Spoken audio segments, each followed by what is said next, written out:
Unasikia fiti, sijui kama cheki audio before tuanze live kabisa officially. Sawa, nimeona audio imeingiana. Sasa tuko clear na audio. Confirmed. Ndio monitor na wapi sasa? Hebu tuone. Alafu nichukue hii ni monitor TikTok.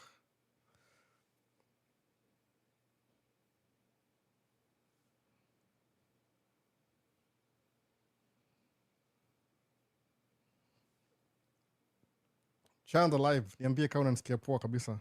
Make sure everything iko fiti.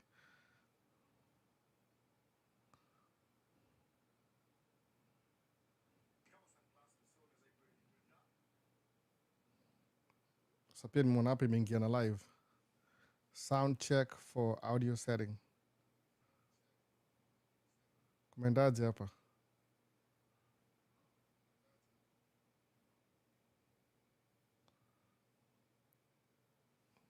Uniona live ama?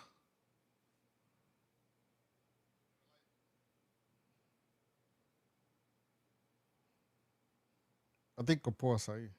Kama sija mistaken.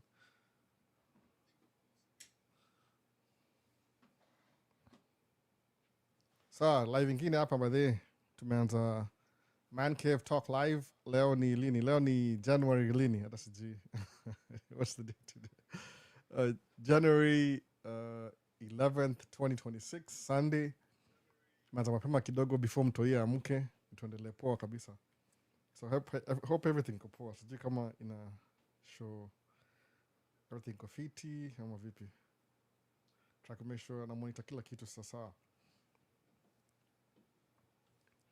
Sasa ndio hiyo naona YouTube wasa wameingia hapa hivi kiasi. Chani nani yako hapa?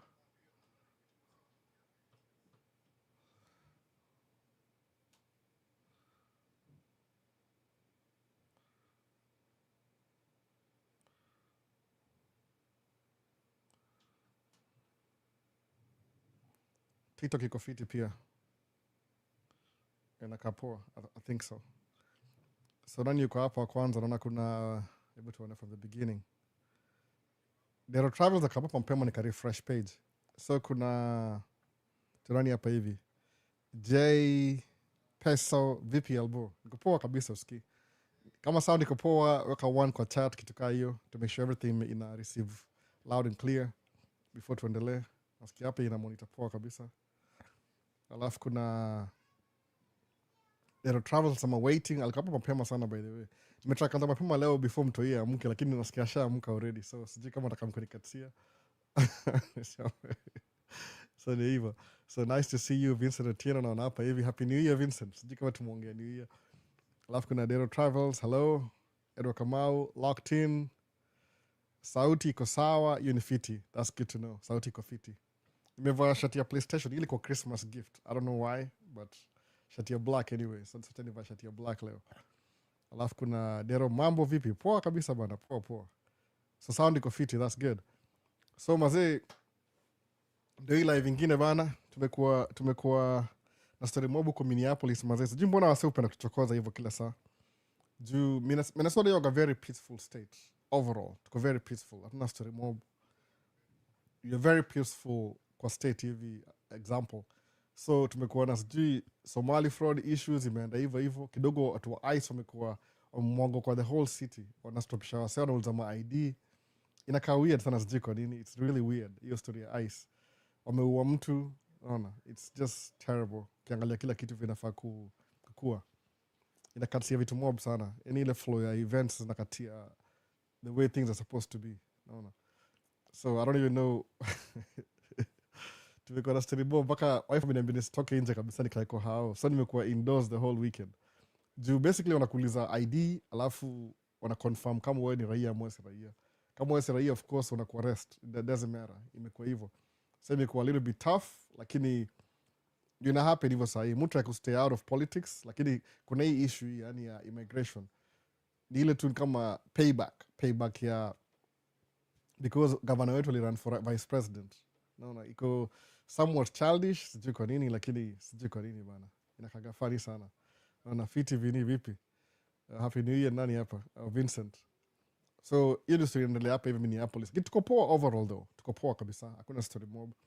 So Sunday inakupeleka aje? Niko poa tu, nimekuwa indoors by the way almost the whole week. Hatujaanza job bado kuna snow every other day.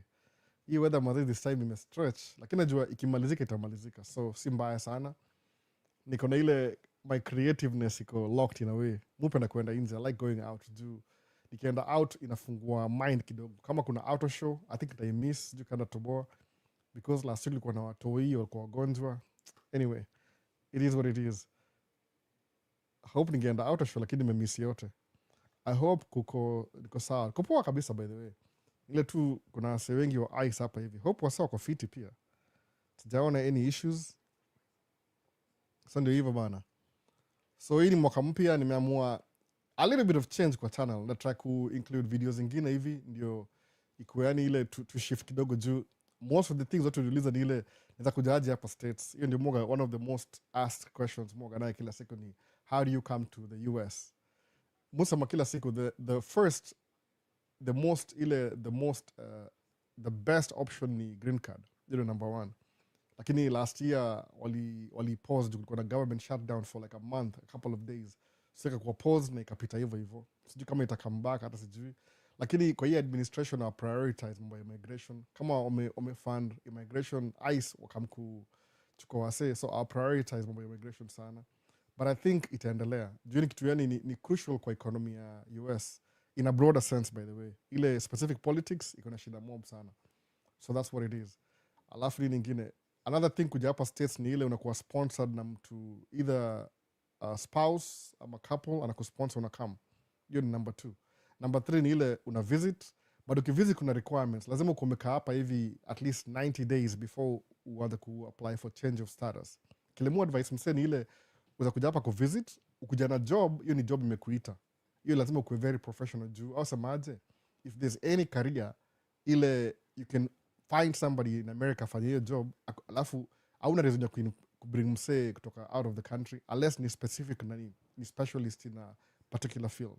That's how it works by the way. So wewe sema ati nda bring msee truck driver. Kuna so many truck drivers looking for jobs over here. So inakuwa difficult kusema utajustify kubring msee kutoka Kenya akamkudu something that Americans can do anyway. Unaona hiyo ndio difference sasa. So hiyo ni hard kidogo. Alafu hiyo ni ya job.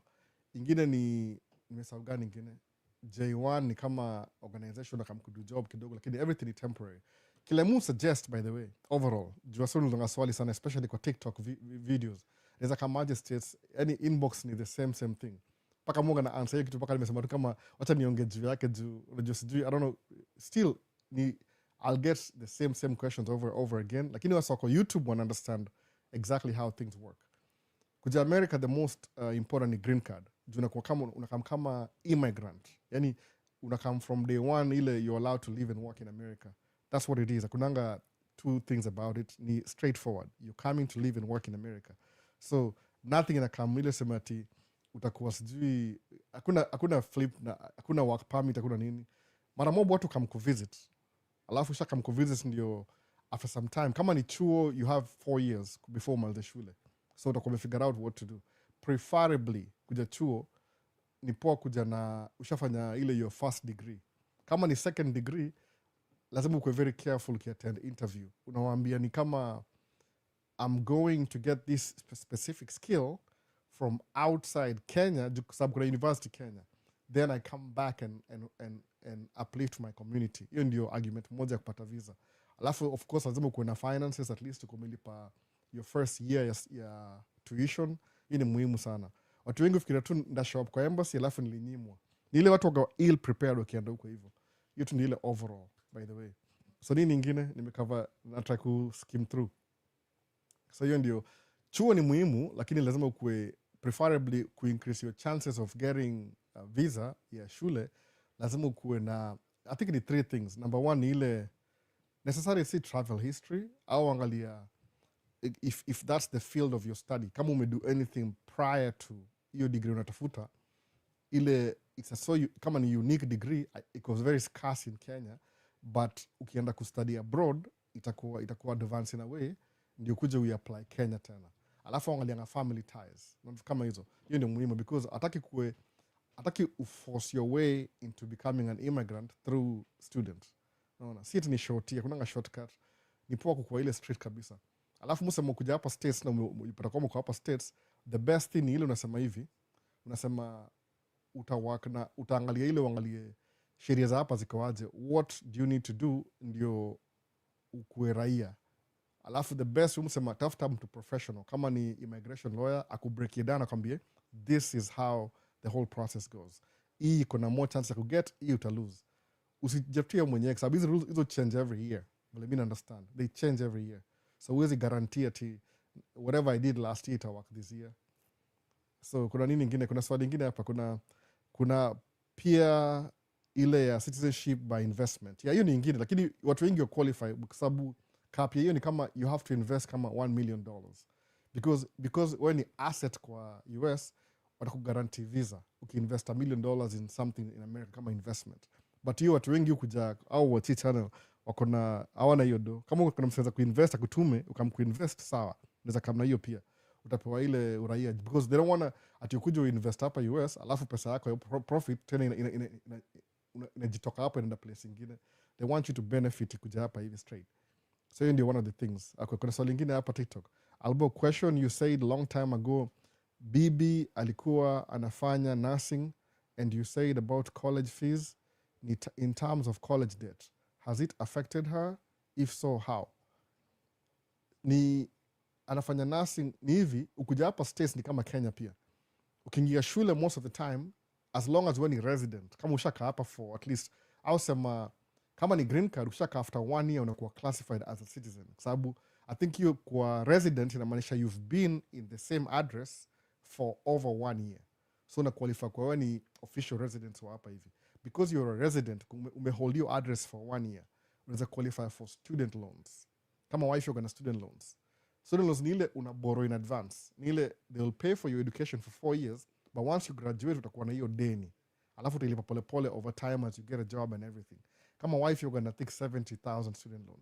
Ni do mob sana by the way in terms of career, lakini kuna ile story ya business ile, kama vile mfanya business, if you start your own business utapay off your loan faster than ule mse ameingia job directly. Kwa sababu job huwezi make 70k ndio watu make in a year.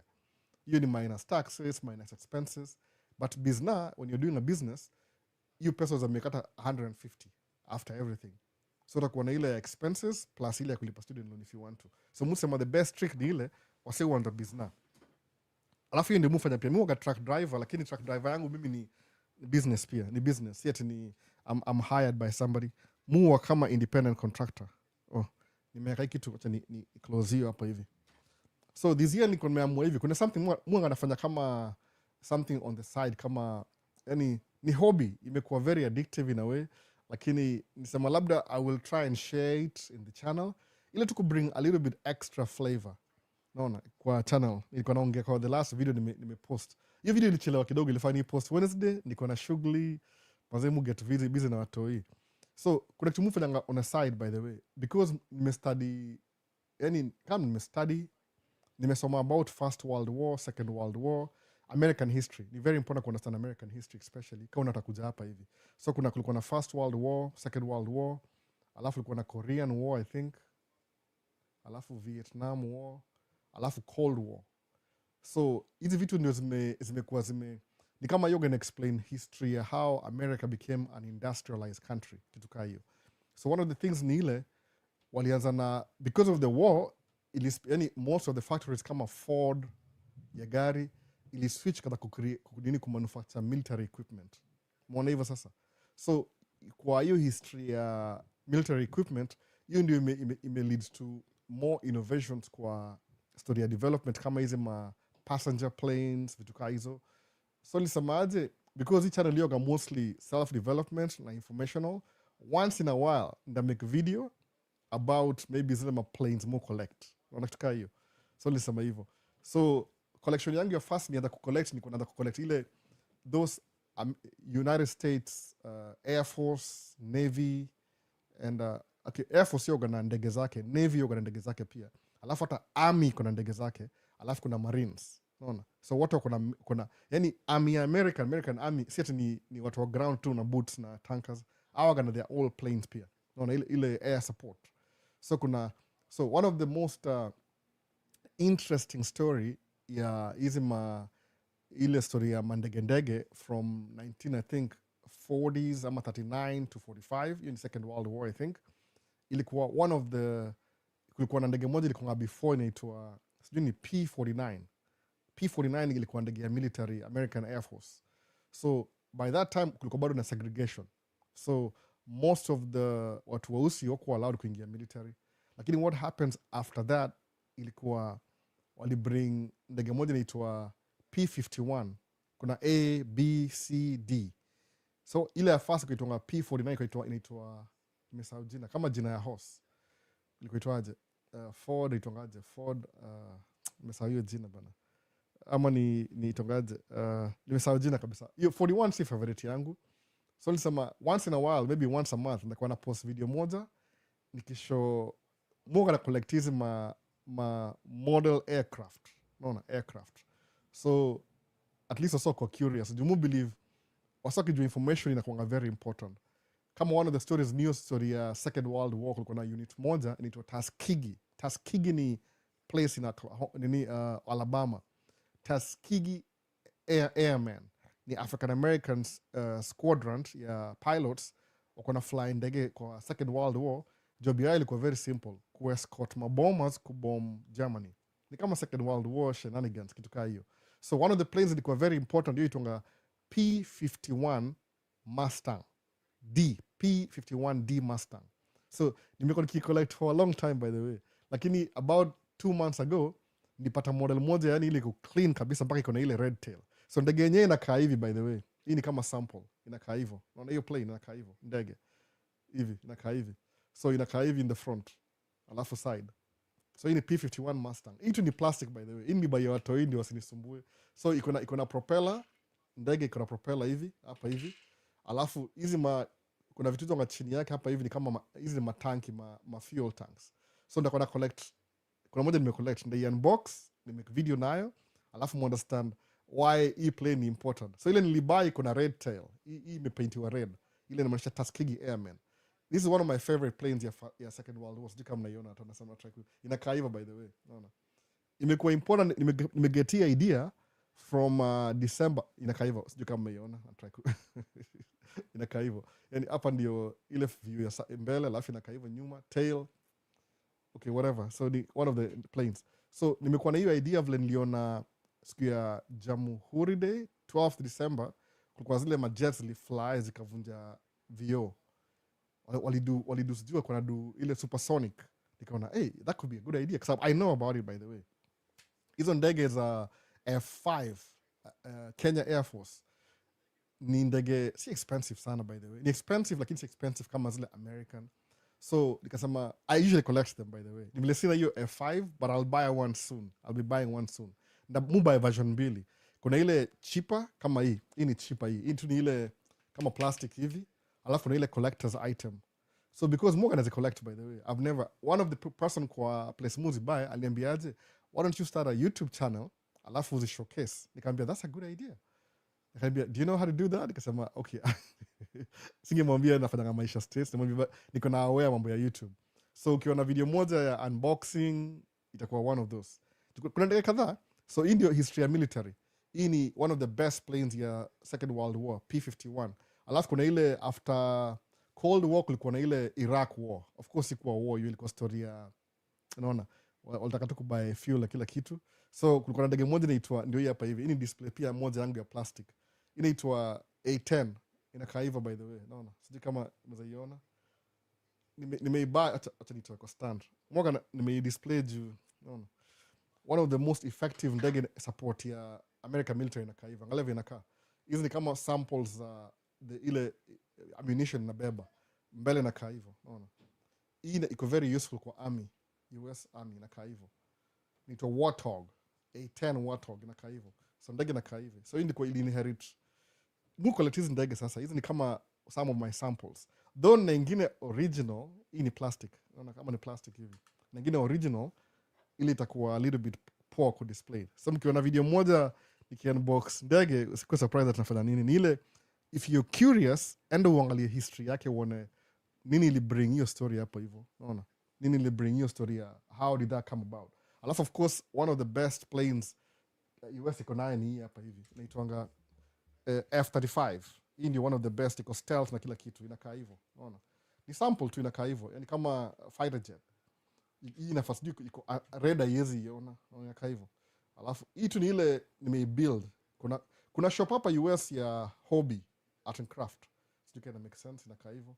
So ni ma display. Okay, these are the cheaper versions. You can have the most expensive one, lakini hizo music kwa box juu mtoi wangu siwezi mtrust ni angalia nini. So ukiona ndege na kaivu itakuwa hivyo. So angalia hizo ndio one of the military planes za America. Naona zinakaa hivyo. So sasa because nimeona kama ni necessary kuangalia what Kenya has military, what I'll do ni ile nikianza job poa ndabuy hiyo sample ya F5. I'll have to break down to jue nini what's happening.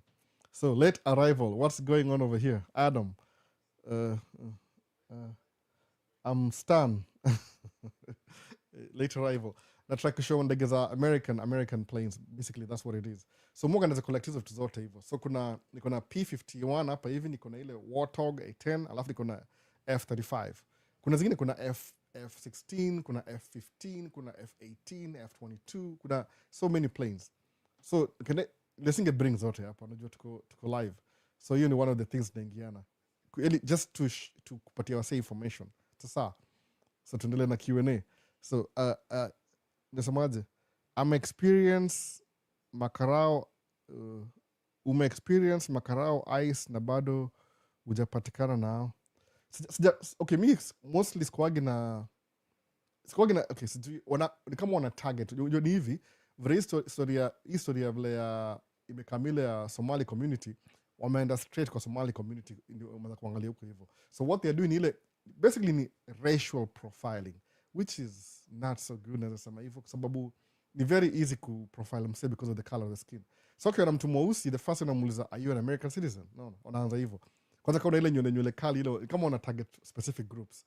Ni kama malicious, but it is what it is. Hii government imeingia saa hii administration prioritize yao na prioritize vitu kama hizo, unaona. This is amazing, bro. Keep pushing. Adam, thank you Adam. So that's what it's the encounter au kabisa. I was trying to go out yesterday. Nikapata wife akaniambia no, don't go out today. Nikatry to argue, nikamwambia okay sawa, you win. Alisema nataka hata nikuwe na anything ile tu mistaken identity kwa sababu wamekuwa deployed I think the last 1 month or so. Alafu most of our ice wako Minnesota, most of them live in Minnesota. Hata huyo mother anaishi hapa pia. So nashindwa, I mean, what the hell? You're killing your own people. Naona. Enforcement kwa hivyo. Kama wakona attitude fulani. Anyways, I don't really get it though. Muta keep out of politics. Sababu your rabbit hole iko very interesting. It goes to deeper places ile huwezi expect. So sija encounter ama karao. So vipi bro, getting you loud and clear. Oh, the Ochieng family, karibu sana. That's good, meze. Hii sound imenisumbua kadhaa. Make sure sijaleta mtoia kuja hapa hivi anymore. Asinikatie. So that's what it is. So nini ingine kuna Niaji Albo watching from Tanzania while listening to your favorite song, Power by Mbossa. Your song ni poa sana by the way. Muiskiza najua mostly kinaisema power naishiwa power. Ni one of my favorite songs. Yani kuna playlist kwa simu, kuna playlist kwa Apple. Nisemaje? Unajua ukikuwa when you're driving hapa US alafu play Kenyan music, it brings you closer to home. Sijui kwa nini. Unajua okay, sahi because your song it's so new, sijaisikiza kama niko Kenya. So it makes sense more kama niko hapa. Juu every time nikisikiza nasikia poa. Juu ile hizo ma Swahili words. Power, naishiwa power. Penzi lako midhani mizito. I would never say something like that. Penzi lako midhani mizito, naishiwa power. Oh my goodness. Hiyo ni high level of poetry. Nasema hivyo. It's very creative by the way. Alafu of course, kama BN kuna jonga songs za BN, na kuna zijua under Sauti Sol. Kwa sababu unajua mostly kama kuna birthday, kuna wedding, sometimes party, nini. Hizo ngoma hizo play wa Kenya huwa na present au play ngoma either ama piano ama lingala za Zaire Any African beat inaplaywaga any party ya African, so it's good to know unafeel ile presence, ile unafeel kama uko closer to home yakaga hivyo. So that's one of my favorite songs, Power. Hata sikuna jua nani ameimba. That's why nilisema nilifanya hivi, I was recording the bag, hata sijaona ingine mpya. I think waja post anything the last 1 month and something, hiyo mix. So inasaidia, you feel like you're home basically, unafeel kama uko home, kwa muhimu hivyo. So nimeanza mapema kidogo, unaona. Power, penzi lako mizani mizito naishiwa power. Man, it's like skill well for the first time. Najua nini, kwa Apple Music ukiplay ngoma ni kama a cappella, you're gonna words pia. So if you want, you can actually sing the words. So ukising the words na more significant. Naona hivyo sasa. So hiyo ndio story nyingine. Nini nyingine nimesahau? Nisema ndaongea hizi vitu. Nimeongea go deeper, but I could go deeper ya mambo ya immigration. Especially kwa TikTok, kwa somo la maswali inaweza kamaje states kama truck driver.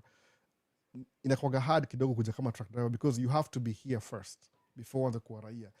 Uanze kupata nini, si kama Middle East, but musema at least naona just for Renee is good, be safe albo.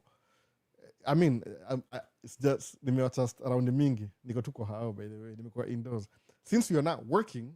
Mostly mwaga squagi naenda kama sahi na trip moja na plan kuenda, discover a few days ago that kuna site ni funny by the way, there's a site kwa Minneapolis St. Paul International Airport, unaweza enda huko hivyo alafu ni kama plane spotting, ile una record ma planes zikilanda zikitake off. Kuna mse fulani yatonga MSP live, you enda huko hivyo the whole day once, sijui kama ni every day, ana record ma planes zikilanda zikitake off. This is something I'm really interested in because nishafanya airport so many times. MSP ni Minneapolis St. Paul International Airport so many times, na mu record video. Ni vile suambiwaga very strictly, kama uko na ile license ingia airport ile kwa runway na kila kitu, usirecord kama uko ndani because ni story yani for security reasons. Ni kama somebody can watch my video because iko kwa ground, ni kama impatie ile information they're not supposed to. Ni kama place iko in a way federally protected. So nisema if I can find a spot outside the airport alafu ni record ndege zikiland ile illegally bila study mob, I'll do that. No. Kama niko ndani itakuwa a little bit weird. So musema sitaki kufanya hivyo because I'm pretty sure ndarudi kwa airport kufanya job huko anyway. Construction ijaisha, wana upgrade ile international arrival inaitwa gate G.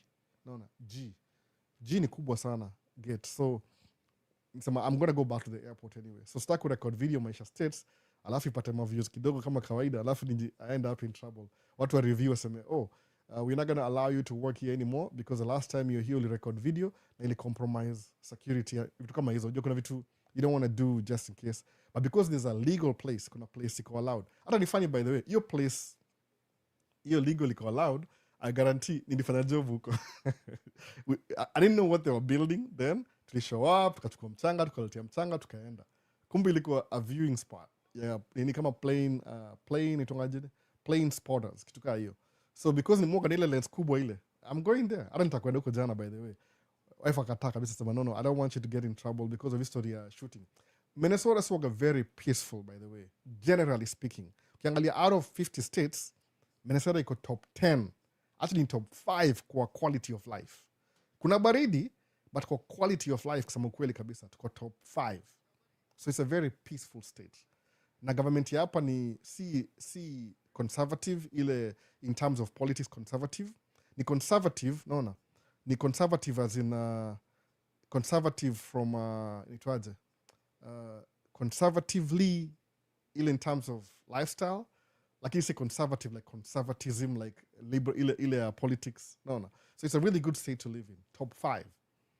So what's happening ile inakasirisha watu wa Republicans because hawezi penetrate wa infiltrate hii state because iko very stable. So I'll try kama saivle I know the politics murecord wase kuna candidate mmoja wa governor na mrecord by the way. Hata aliniambia nikamrecord jana just kuna time. Wife alikataa. Sema kweli wife akasema usiende huko hivyo because ilikuwa countryside. So nikaona I don't want to go there sababu ni countryside. Kienda huko hivyo it could be a problem sababu ni in the middle of nowhere, alafu ni 2 hours drive away, alafu 2 hours drive back. Kaniambia no, don't go there. do it around the city. So I won't do it. So technically, ni peaceful state. Besides baridi, ni top 5 quality of life. So hawa wase wapendi hiyo story kwa sababu kuna hii story divide and rule. Wanataka kutuchokoza sana. Mara ni wa Somali, mara ni nini. Okay, sijui kwa nini. Hope it'll die out though. No. So that's the whole overall thing. So as a nice vlog ya DJ Nick D. Nick D ni, I think Nick D ni production company. It was DJ Kim, K-Y-M. I think ndio hivyo, DJ Kim. DJ Kim ndio DJ, alafu Nick D production. Nilisemaje, because I always play, acha ni record hii video, it will cost me. I won't make any money kwa YouTube kama content, lakini I'm just sharing my life. Vile musikiza ngoma. So I haven't really made a video the whole week. Acha ni make hii video sahi. That's what it is. Nikai-play. Mona. So, nini ingine? Ilikuwa vlog, ilikuwa driving vlog. Sasa Albo, how ICE agents wanalipwaje wanalipwa na federal government, by the way. I don't know how much money it is. Unaweza recruitiwa, unaenda unakimbia unapewa gun na kila kitu naingia unaanza job. Unaona, job yako ni kutafuta wasee, unauliza ma-ID kama hawana. Basically ICE wanafaa kwa border, au ni border patrol. Au ndio wanafaa kwa hivyo. Lakini for some reasons wameambiwa kuje interior because kuna hiyo narrative inaendelea which ni politics mingi. Me, I don't really comment on politics. I know what I know, but spenda kuwa opinionated, mpenda kuwa neutral sababu nini yangu platform ya hapa hivi ni ya kila mtu kuwatch, si kitu specifically na hii politics, ni kitu iko overall. Ile tu nasitaka kusema mutra kuingia neutral, niko neutral kwa kila kitu. Kuniambia religion, I'm neutral. Politics, niko neutral.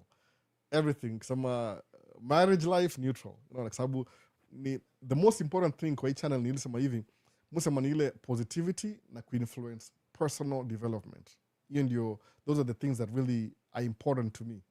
Si story ya who's winning, who's losing, don't care about that. Ile tu, are you winning personally? Kwa sababu kuna vitu unaweza kuona follow through, ile generally azikusaidia as an individual. Ni kama distraction. Alafu nisemaje, I'll use a subtle way kuambia wasee exactly what I mean by that. Ile sitakuwa upfront, but ile kama kuna akili understand. Hebu niambie for example, ukisema kama wewe ni fan wa soccer. Okay, soccer gani yoga famous? Premier League. Kuna sijui ni hata nimesahau timu zote. Nilikuwa msao Arsenal kitambo. Kuna Man U, kuna Chelsea, nimesahau gani nyingine, kuna mob sana. So sema okay, wewe ni faithfully, religiously unawatching game zote za Arsenal. Okay, kama waga fan wa Minnesota Vikings, wali lose, waja advance kwa playoffs, wali lose. So until next season. Sawa. But ile skogeti die hard, I have to watch all the games. Ni ile nikusemaje, nikikuwa na kama tuseme ichongaje paraphernalia ya Vikings, I'm representing my hometown, my home city, my home state, kitu kaa hiyo. Umeona? Kuna wasiwasa manga Albo, hiyo mtaa yenu unaongea nini? Ule msaka doubt wale maheta wa TikTok kama kawaida. Nasema hii si mtaa yangu. Oh, by the way, this is home. For me, ni home. Nimekuwa hapa hivi almost 20 years. So nikivaa Vikings, I'm proud ile I'm representing the Minnesota Vikings. Wakiuliza, what do you do with the team specifically? More than die hard hapana. I can miss all the games. Win sawa, asipolose sawa. Nile tu paraphernalia representing my city. That's good enough. So musema, kama wani faithfully, we're gonna follow you need entertainment, you need kama pastime.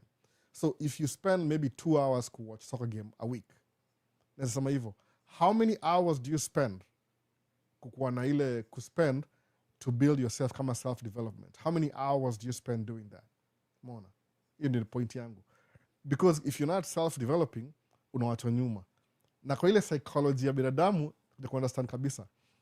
Ukikuwa na a group of friends, maybe there's 10 friends. Mulikuwa maybe kole pamoja, example ya kole. Alafu mka graduate. After maybe 2-3 years, 5 of you got married. Ama wali marry, they got married or they married somebody. Or they're a family. 2 years, they have the kids. The other 5 wawili wako na relationship. Wawili bado wako single, they just nini around. Somehow, when you look at the friends mlikuwa at the same level maybe 5 years ago, when you're in college, okay, kwa advance, any human being, you feel some type of way. Unataka kuwa na resentment. Oh man, now I'm even personal experience. Whenever your friend starts doing better than you, utawafurahia. You'll feel good. Oh man, I feel good for these people. They're doing so well. Lakini somehow in your mind, you'll feel like, why am I being left behind while they're advancing to the next level? Utafilile resentment. Alafu at some point, if kamali usemeaje, nime accept. The reason why I'm feeling resentment ni ile, wananiwacha. They're leaving me behind. Like, I don't feel like I'm progressing. Lakini kumbuka kitu moja, kila mtu yuko na life yake. My life is not your life, it's not somebody else's life. So kile musema ni hivi, kama we're gonna watch entertainment, you entertain yourself. Kama una spending 2 hours, account for your life, by the way. Sema hivi, I know I can do this and this and that. Kama kuwatch game ya Arsenal or whatever. Lakini besides that, every day I spend 15 minutes learning something new. Mwona hivyo? Learning something new that I don't really know. Sababu kuna ile concept ile if you think you know, then you don't know anything at all. Sababu you should always be learning. Mufikiria ile, because I'm mupenda kulearn, by the way. Either by, hata neza watch maybe 1 hour entertainment, alafu nichukue 2 hours documentary, alafu nichukue maybe another half an hour learning something about something else. Mwona hivyo? Ile tu diversify. Because unapata your mind your mind iko na so much space na hard drive, ile stored memory, wacha ile processing memory, ile stored memory, ile hard drive, ile SSD. It's so big that you can learn as many things as possible. Alafu mind ina recording hizo vitu. So now when you come back, alafu semeaje, let me start sharing what I've learned. Reach back into your memory, utapata all those things you learn ziko available kwa mind yako. Unasema, wow, kumbe sababu everything you see inaingia ndani in a store. So when you need it the right time, utainid, alafu retrieve, alafu utakamwe process. Alafu itakuwa easier because you'll use your rational mind. Your rational semeaje, nisha experience E before na E before. So out of this and this, which is better? Utawe inu seme, this looks more viable. Nasema, okay, I'll take it away. Kama ni mwona na ile nini December 12th, nini musao jina, Jamhuri Day, Madaraka Day, Jamhuri Day. I think it's Jamhuri Day. Jamhuri Day. Wana, oh, hizi ma F5 zilifly, sijili kwa Nyayo Stadium, alafu zika demonstrate vitu kadhaa, alafu one of them ikafly, ikavunja window. People like their windows were shattered. Some, wow. Oh, you need sonic boom. Those fighter jets, they can do that. So some, wait a minute. I've never mentioned that. I know how that works, by the way. I know how it works. Najua everything. Kwa nini? Nimewatch documentary, nimeenda kwa museum. Nivile tu, when I was doing the museum thing, ya flight, siku record, that's the only thing I'm missing. So now, imenipatia challenge. I need to go back to that museum, ilikuwa Ohio. Nika visit, nikaona hizo majet, if possible kuna demonstration, alafu then I can share the information. Kwa nini? When you learn something, alafu then you share it, it becomes part of your system. So musema ni poa kuwa na personal growth than just willy-nilly being entertained every day. Sababu kuwa entertained every day, when it's time to make a critical thinking decision, utakuwa left behind. Naona hivyo? You'll always make the wrong decision. Kuna quote moja nimeipata hapa hivi, msali sema asubuhi, kasema acha nijitumie nikumbuke. Kama ndaipata, sijui kama ndaipata, by the way, acha nione kama ndaipata. Sometimes ilikuwa so good, kasema aje, alisema aje. Sasa ilikuwa 2 quotes nimeilearn leo kabisa. Ya kwanza ilisema hivi, to offend a strong person, tell them a lie. Nasikia hivyo? To offend a strong person, tell them a lie. Sikia kitu. To offend a strong person, tell them a lie. So mtu wako strong na intelligent, ukimwambia uongo, atakuwa offended. Kwa nini? Because you're lying to them. Sikia story. Aya. Adverse opposite hiyo ni nini? To offend a weak person, ile weak in mind, tell them the truth. Naona hivyo sasa. So sikia story yani ile adverse opposite. Ile msako na critical thinking skills will be offended when you tell them a lie. Aya, msako na weak critical thinking skills atakuwa offended when you tell them the truth. Mwanevo sasa. So there are 2 things. So how do you know what's truth, what's lie? Kasa muona kama hii politician siku hizi, anything ina happen kwa hii world. Ala, for example, hii administration iko sahi kwa US. inasema this didn't happen.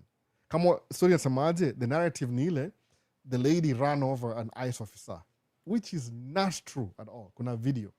But ukiangalia wase wa the right wing, aujitanga the right wing, I don't know what the right means, right wing, wasema ati that didn't happen. Yani critical thinking yao, because you're telling them the truth, kuna video, they choose to ignore the truth, alafu wanasema it didn't happen. So kwa wala wanaona truth, everybody else wanaona, man, I'm offended because this guy is lying to me. It's something that I saw before my eyes. Wanaangalia something, rational thinking yao inawambia this is not true. No. Weak people. Ukiwambia ukweli unakuwa offended. Hiyo ni one of the things nimelan leo. Nimeandika, ni quote nimeandika. Ukisahau, after hii live, I'll try and post the comment section. Ni kama mupendanga hizi ma short phrases zinakupatia a principle to live by. Inakusaidia.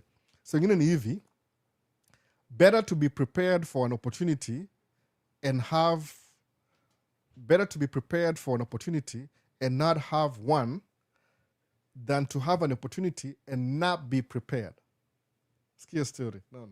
You're prepared for an opportunity and the opportunity never shows up than having an opportunity but you're never prepared for it. Mwana difference. Nilisema niligusi hivyo last time kitu kama hiyo.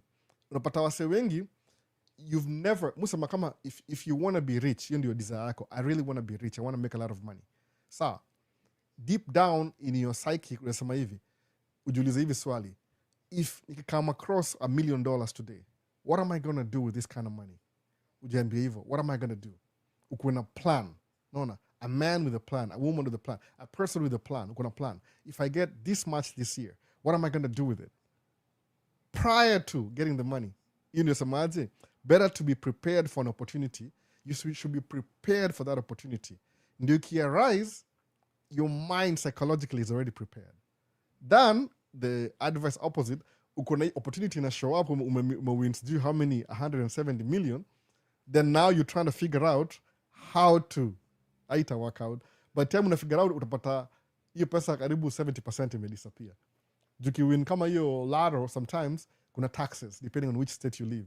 Taxes could be 30%, so utabaki na 70%. Alafu watu wengi afikirianga ni kama hii pesa itawaiisha. You know the mistake what to make. Alafu napata 7 years down the line, wako broke than they even more, they're worse off than they were before they even had the money. Wanna try you. So hizi quote nazikosti hizi nasema hivi nakumbuka naye. Q&A tena. Samaje. So Albo, I did my research. Many high schoolers in the US are entering the blue collar industry. Is the blue collar industry making a comeback? I don't really know exactly. There's always jobs at blue collar industry. I understand that. Kama kuna shortage ya plumbers, kuna shortage ya mechanics, kuna shortage ya construction. So if you finish high school, if you could do a high school diploma, GED, General Education Diploma, GED. Uko na GED, that means you know how to read, to write some stuff. Utapata a blue collar job very easily. Lakini if you go to like advanced, when they come to college, uko na 4-year degree, utakuwa at a higher level than skill level. But musamanga hivi, kama mimi kile mufanya truck driving, hiyo ni blue collar job. Si high level. Ningeenda 4-year degree ningekuwa na job different. Asa mind yangu ingekuwa different. Sababu mimi musema hivi, my personal experience, mimi I'm meant to have a degree and work in a white collar job. Kama hivyo inaitwa. But because of my circumstances, kuja states nikam na green card, but sikuwa na mtu yote alikuwa hapa hivi prior to me kuwa hapa. Sikuwa na wazazi. So I had to start exactly where I was from zero. Nikabuild. So to me, the easiest way ilikuwa kuingia blue collar jobs. Zikawa available pia.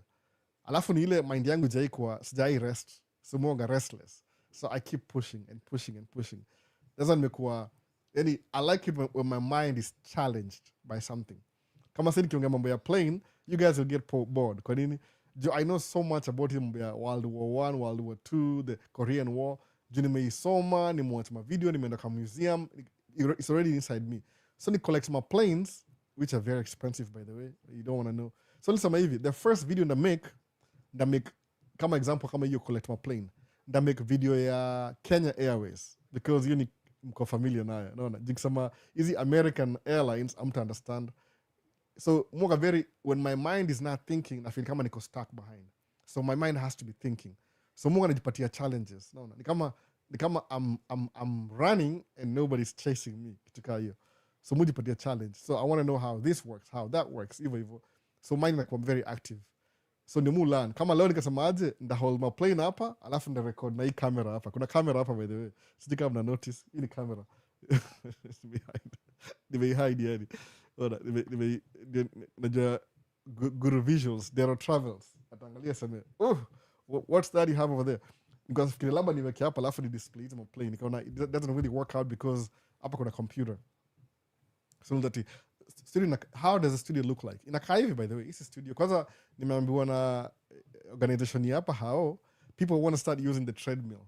So after today itabidi ni rearrange hii place. Hii ni kama makeshift studio. They rearrange ndio ikuwe suitable for kuna treadmill hapa nyuma because weather imekuwa mbaya sana, everybody wants to they want to watumia treadmill kutembea. Tuko na mbili kwa hao. So kuna moja upstairs, kuna hii ndio the main though. So I have to move the studio again. Sijui move wapi. So I'm looking for the best spot. Do you need makeshift studio? No. So kuna camera hapa hivi. Naweza itoa nionyeshe kama utakuona. Najua Dero Travel like very interested sahi. So isemaje kuna na unyoe nywele kijana anakaa mchawi. Isemaje? Na unyoe nywele kijana anakaa. What does that mean exactly? Ninyoe nywele ama mimi ama nini? What does that mean? Sijui. Nimesema to comment anyway. Ninyoe nywele mimi. Na unyoe nywele kijana anakaa, I don't know what that is. Hulk team. Unakuja tena Kenya lini? You should come pay a visit hata kama ni 1 week. Oh, it means money. Hiyo ni pesa by the way. Pesa. I've been planning to. Mwaga na plan kuja Kenya every year by the way. Every year. Something comes up. Na plan kuja Kenya, something comes up. Sasa what do I do? What do I do? No. Na plan, something comes up. Nasema December, something comes up. No. So hopefully one day it'll line up. So Kathy Michelle Samaji, hi. I totally want to move to the US. I have 2 kids and I want to start over. Any advice? Good job. God bless you. Nimeongea kitu before. Kuna so many ways of coming to America. One of the things we find every year between September, nimeanza hii channel 2023. Kuna t-shirt hapa hivi, t-shirt. Hivi. Kama naishika, which is better? Yellow, white? That's G. Why hii ni project ya wife. So kuna t-shirt hapa hivi. Hii t-shirt ni Maisha States. Wife naliprint si mimi, but I think I paid for it. I don't know. Credit card, one of the credit cards. So nimeanza hii shati hivi, inaitwa hivyo. Unaona? Sijui kama I can see what I'm doing. Inaitwa Maisha States. Unaona hivyo? Maisha States. Inaitwa Man Cave Talk.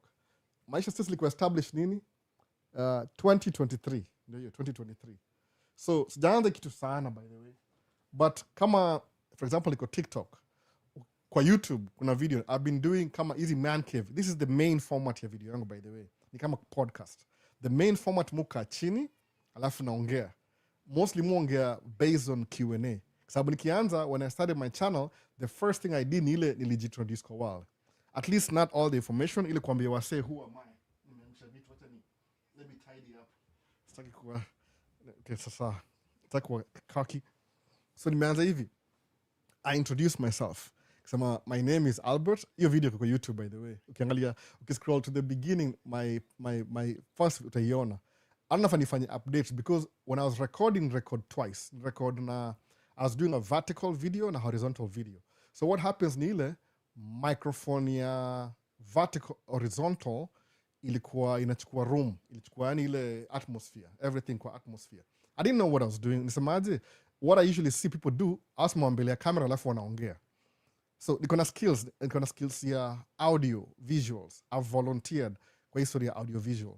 So what I did ile I introduced myself to the world. Ilikuwa Swahili speaking thing.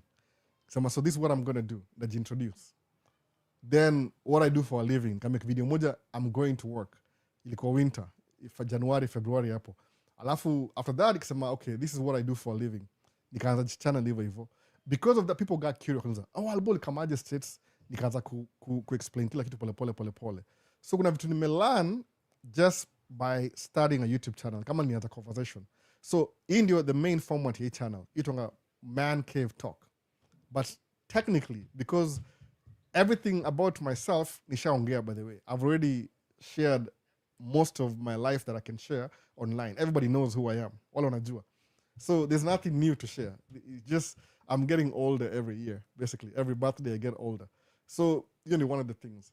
Because now, one of the things people have ni they want to know how I came to the US. Mara mo patia my first video, nime explain everything, who I am, my name, kila kitu. Channel ito Maisha States, but jina yangu ni Albo, even watu nita Albo. Ni kama alphabet ya Kenya. Kuna Alba, Albe, Albi, Albo, Albu. Alafu ka realize hiyo alphabet hiyo ni ya Kenya. America ni Albe, Albi, Albai, IOU. Albu. Albai, whatever. So, hivyo. So basically, format ya Man Cave Talk, yoga Q&A. Everything I do, every Sunday, kwa hii live, which I'm recording pia, kuna recording hii video. Kuna recording na post kwa Man Cave Talk. Ito Man Cave Live. So that's what I am. This is what I do. Any video mood do during the week, either I'm sharing a little bit of my life, what I do. I love sometimes, because I like recording. Mupenda record video. That's one of the things. I love recording. Audio visual, I used to volunteer a lot. Sahi imenishika, I'm very curious about it. So mu push the limit. I try and learn as much as possible. One of the biggest questions from the Albo ulikamaje States. Tangu nizaliwe mimi, tangu nikuwe adult, I always knew that come States. So ilikuwa one of my dreams. Actually, one of my friends remind, aitwa Josephine. Aliniambia, Albo kwa sabanga utakuja States every day kwa sabanga hivyo. So it's like, I was speaking these things, ni kama ile manifestation, and they actually happened. No. So now it's like, it actually happened. The thing that I was speaking, it happened eventually.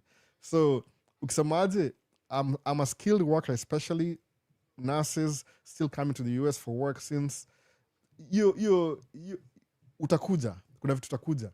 But, utakuja tu ile ati there's a process behind it. Kuna preparation, lazima understand how the system works. Basically, if you come into a new country and you have to work in the country to make money, lazima gava ikuallow. So there's some visas available for that. Kuna wasa kuna ma-agent, but musemangaje, do your homework, do your due diligence. Nurses are required in most places in America. Muskia kuna kitu ofuna ngitonga NCLEX. NCLEX ni kama nikitry ku-apply kuja university a couple of years ago, wasema I have to do TOEFL. Do English as a second language, ile proficiency, kuonyesha you understand English because it's an English-speaking country. I'm a Spanish peer. So, understand this is my process. What do I need to do? So, over time, kilemufanya ni hivi, sometimes I make videos during the week. They're not the most interesting videos. Let me try and share. Nilipatanga hiyo idea kwa one of the creators. Maje, Albo, usidu video once a week alafu disappear. What makes people, the algorithm easy social media na work, you have to be consistent. Some level of consistency in a make sense. Kwa nini? Because you're always showing up. So I have to figure out how to incorporate my daily life, a snippet of it, during the week, ni make video. So mostly, the other videos besides ya could sit down with very expensive cameras, record, very good quality and light, controlled environment. Musama, I'll make a video when I'm driving. Alafu, another challenge, by the way. How do I get the video right? How do I get the angles right? How do I get the audio right? How do I edit this? So nipatia challenge. Alafu, how do I remember what I want to speak about? So nipatia challenge. Nisemaje, if I'm going to be creating content, lazima ikuwe part of my life, alafu in somehow ikuwe automated. No, iko automated. I don't have to think about it. Ni kama natural, second nature. So, all my cars, nikona gari mbili, all my cars, besides gari ya wife, is gonna some kind of way ya kumount camera. All my trucks is the same thing. At least the trucks that I drive. No. So, na gari mbili na truck mbili. All my trucks gonna GoPro mount everywhere, specifically. This is the best angle. So if I'm working, if I'm driving the Freightliner, I can record videos in the Freightliner. If I'm driving the Volvo truck, I can record videos of Volvo truck. If I'm driving my Audi Q7, as I record uko hivyo. If I'm driving the van, Ford Transit, I can record videos. Kwa nini? Because I can have a thought in mind, I'm a question that I can, while I'm doing that pia, the explain you get to see how, okay, miss kwa na daily vlog, I'm a little bit shy, siwezi fanya vitu fulani hivi. I can't go for shopping alafu nifanye video huko hivyo. Itakuwa na story, yani mwaga shy. To be honest, I'm very shy. I can't vlog in public. Lakini controlled environment, I can do that. So because of that, it may open up more opportunities kwangu. So mwaga na kwa invited to make videos kwa wase.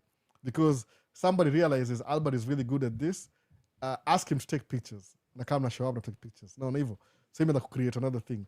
But do I want to be a full-time photographer? At this point, probably not. Do I want to be a videographer? If I'm going to do something, lazima nifanye at the highest level possible with the highest amount of money.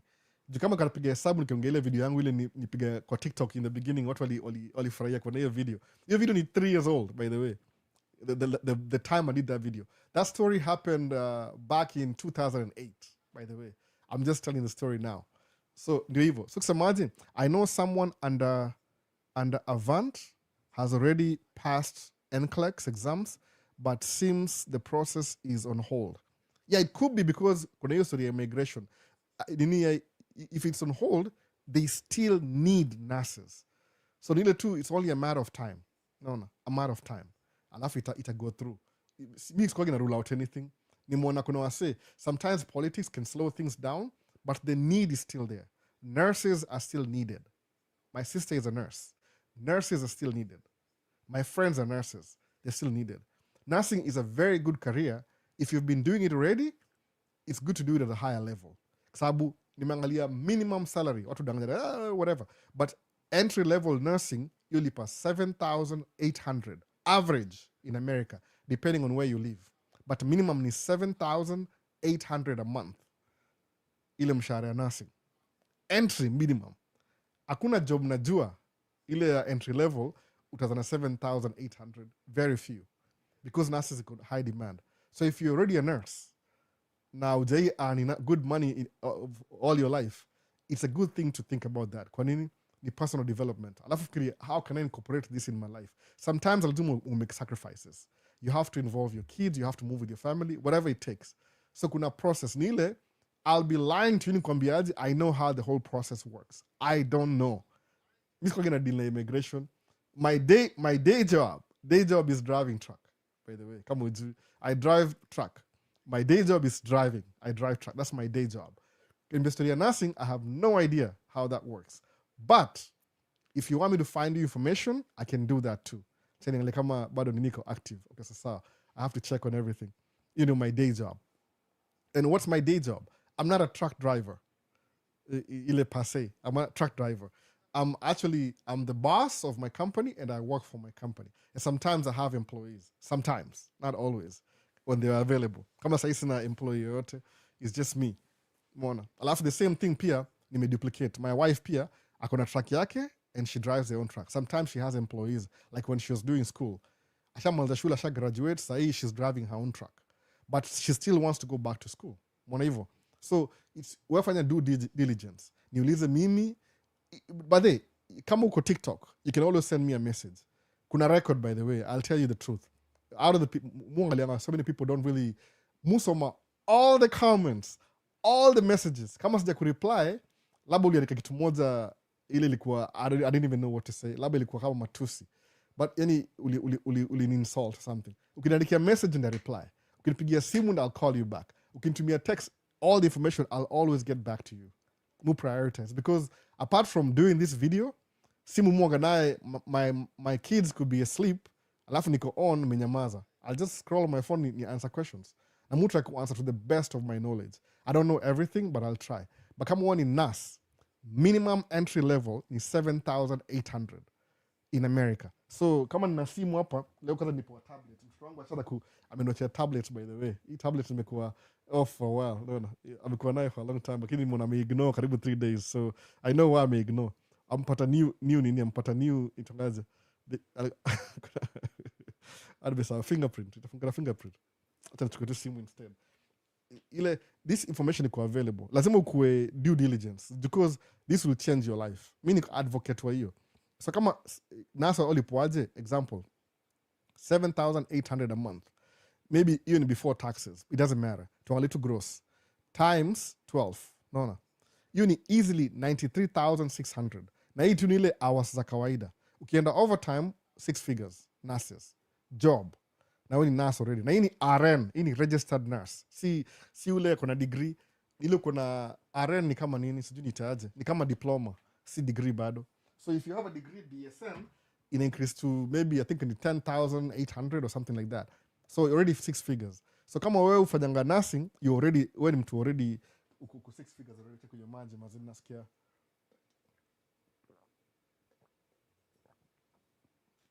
Na hii ni nurses ile RN, ile unakaa chuo kama 2 years hivi. Alafu una pass, una excel. Mona, that's what it is. So kama mimi ni wewe, ninge prioritize you if I'm already a nurse. How do I do this? No. Useme ati sina pesa, hiyo hizi kwa justification.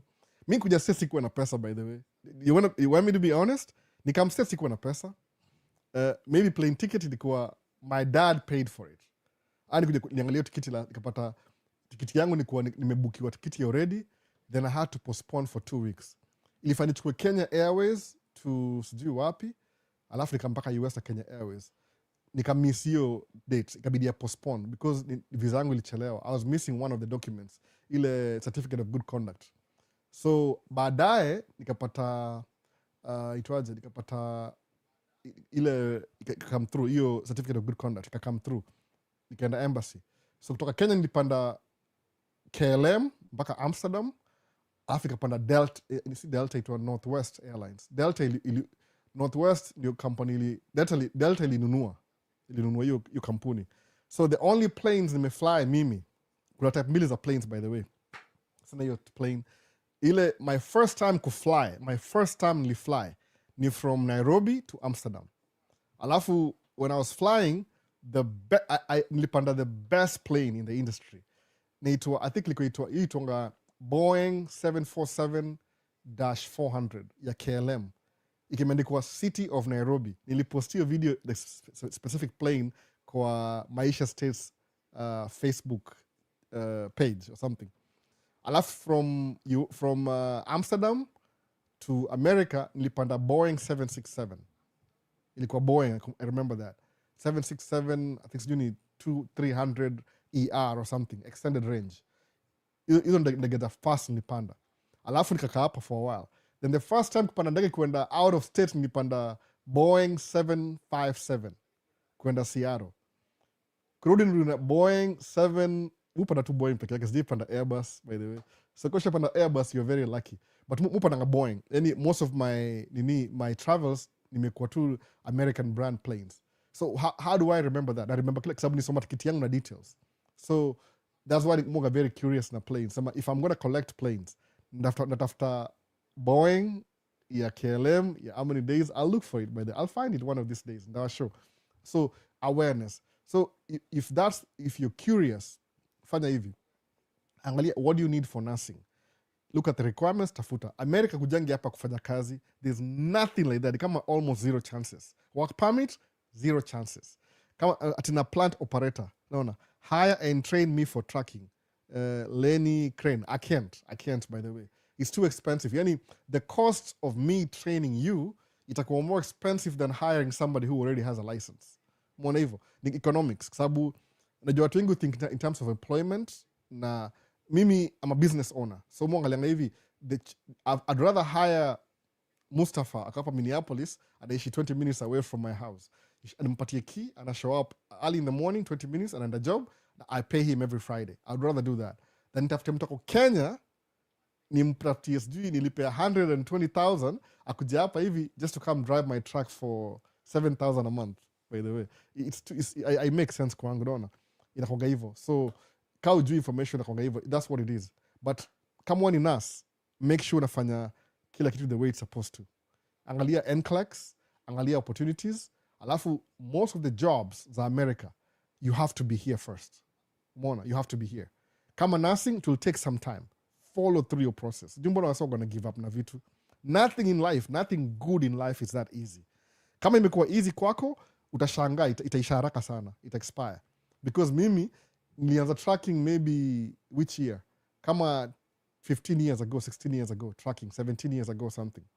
The first time nilibuy track yangu, brand new track, ilikuwa after 10 years in tracking, consistency. Haiku show up mara moja.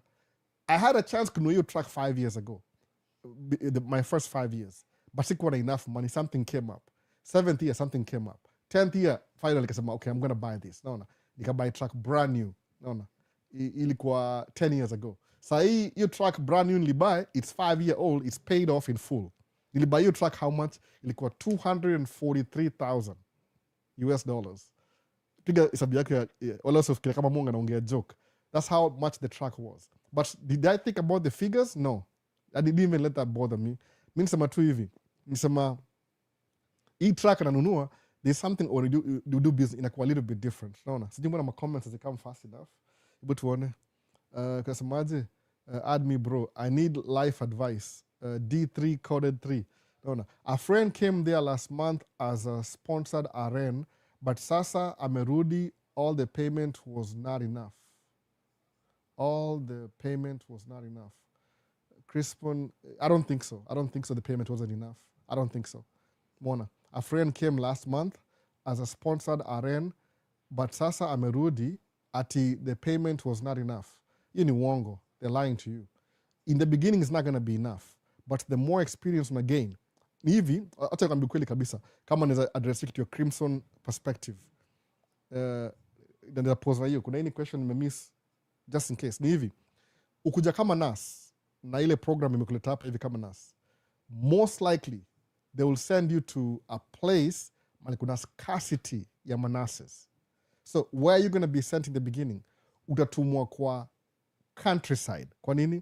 Kwa sababu watu wengi wa countryside hawajasoma. So kuna a dire need for nurses kwa countryside America. Watu waupe. Uta experience ubaguzi, but that's okay. What happens ni ile, you will work for 2 years kwa countryside. Then ushakuwa na experience, experience nini. Then after 2 years, because kuna ile record ya experience, maybe kuna na work permit, then you'll after 2 years maybe ile company mkuleta contract to expire. Then you'll move to the cities. Uanze. So your friend wako ni ile, they wanted things to happen so fast. Watu sawa hivyo. Ukianza tracking, you won't buy your first truck immediately. That will never happen. If you do, your business will fail, by the way. Kwa nini? Sababu everything you've never done before in your life, especially if it was a life that is serious, uta fail a couple of times in the beginning. Sababu watu wanga very stubborn. Kuna level fulani ya stubbornness. Hata muoga naye, by the way. I'm very stubborn. Ushakuwa stubborn, itakuhumble over time while you learn how to do the thing. Itonga the learning curve. Ni ile things are not working for you in the beginning. Why? Because they're working on you first before they start working for you. Ini quote na quote mse mwingine. These are not the wise wisdom of me. Apana. Things work on you first. Once they're done working on you, then they'll start working for you. One year difference. On you, for you. So watu wengi wakasema, oh, things are not working fast enough. I can't believe this. Now waste time. Apana, kuwa patient. Because eventually it'll come through. Mona. So, kama Crimson alisema aje? Alisema, nitajisponsor bro, wewe ni kazi tu unanipea. I can't give you Collins or what. Siwezi kupatia job. Ukijisponsor, kama wewe ni raia already, I have to hire, the only people I'm allowed to hire mimi mwenyewe kama na hire mtu, you have to be an American citizen, period. Siwezi kuhire kama outside because you have to file taxes. I have to withhold your money that I'm paying you. Ni documentation. Yani unless you're asking me to hire you, alafu nifanye vitu illegally, then I end up in trouble. I can't do that. No, it's not worth it. Why should I hire one person that gets me in trouble? I'll never do that. No. Mweka everything legit. Because I spent karibu 20 years in this country building my life. Siwezi ruin na one person. I give example either how extreme this is. Kukuhaya lazima ikuwe American citizen. So musemaje, instead of me taking the load ya kubuild wewe, if it's my brother, that's different. My brother nilimlipia kila kitu. My youngest brother. Si young sana, he's old too. Nilimlipia kila kitu because he's my brother. Hiyo ni family. No. Whatever it takes. Hata akinifanyia vitu mbaya, I don't think nifanya kitu yote mbaya, but ile is my brother. Hiyo ni different because huyu ni familia. But somebody else, kwa ile video, kama uliwachia video semaje, I'm not responsible to make your life better. It's like labda ni live hapa hivi. You're getting free information kwa live. But I'm not really responsible for your life. Lazima wewe uchukue initiative, you bring yourself to the proximity of me. Kama kuna proximity to me, then you're the other partner kusaidia. Unaona, kama suppose uko hapa Minneapolis already, ushapata license already, ni process by the way. Watu give hata before waanze. So you a friend Crimson perspective, I think alikuwa too impatient. You will get low pay in the beginning. Mimi kuja hapa hivi kuna story yangu nikupatia story semaje. My first job nilikuwa nalipwa $11.75 an hour. Sawa, hiyo ni first job. Actually see hivyo. My first job was $7.5 an hour. Sawa. You see, okay, ukisema Kenya shillings ni do mob sana. But ukuji eti America, ulipwe American dollars, alafu life ni kama Kenyan, hapana ni different. $7 we ni poverty. You're in poverty. You ni poverty wages, by the way. $10 ni poverty wages. You can't buy nothing. Karibu niseme nini mbaya, word mbaya. You can't buy no ish. Na hiyo $7. It's a little bit of money. So niko liponga $7 an hour. Alafu nafanya kaona aje, the only way na survive ni kupata a second job. So what do I do anyway? Namka asubuhi the whole day, naingia job ingine ya pili. So 7.5 ni ndio sijui the minimum wage. No, you can't do anything. Huwezi buy gari, nothing. I mean, kama unalipwa $7 an hour na uko Kenya, that's different.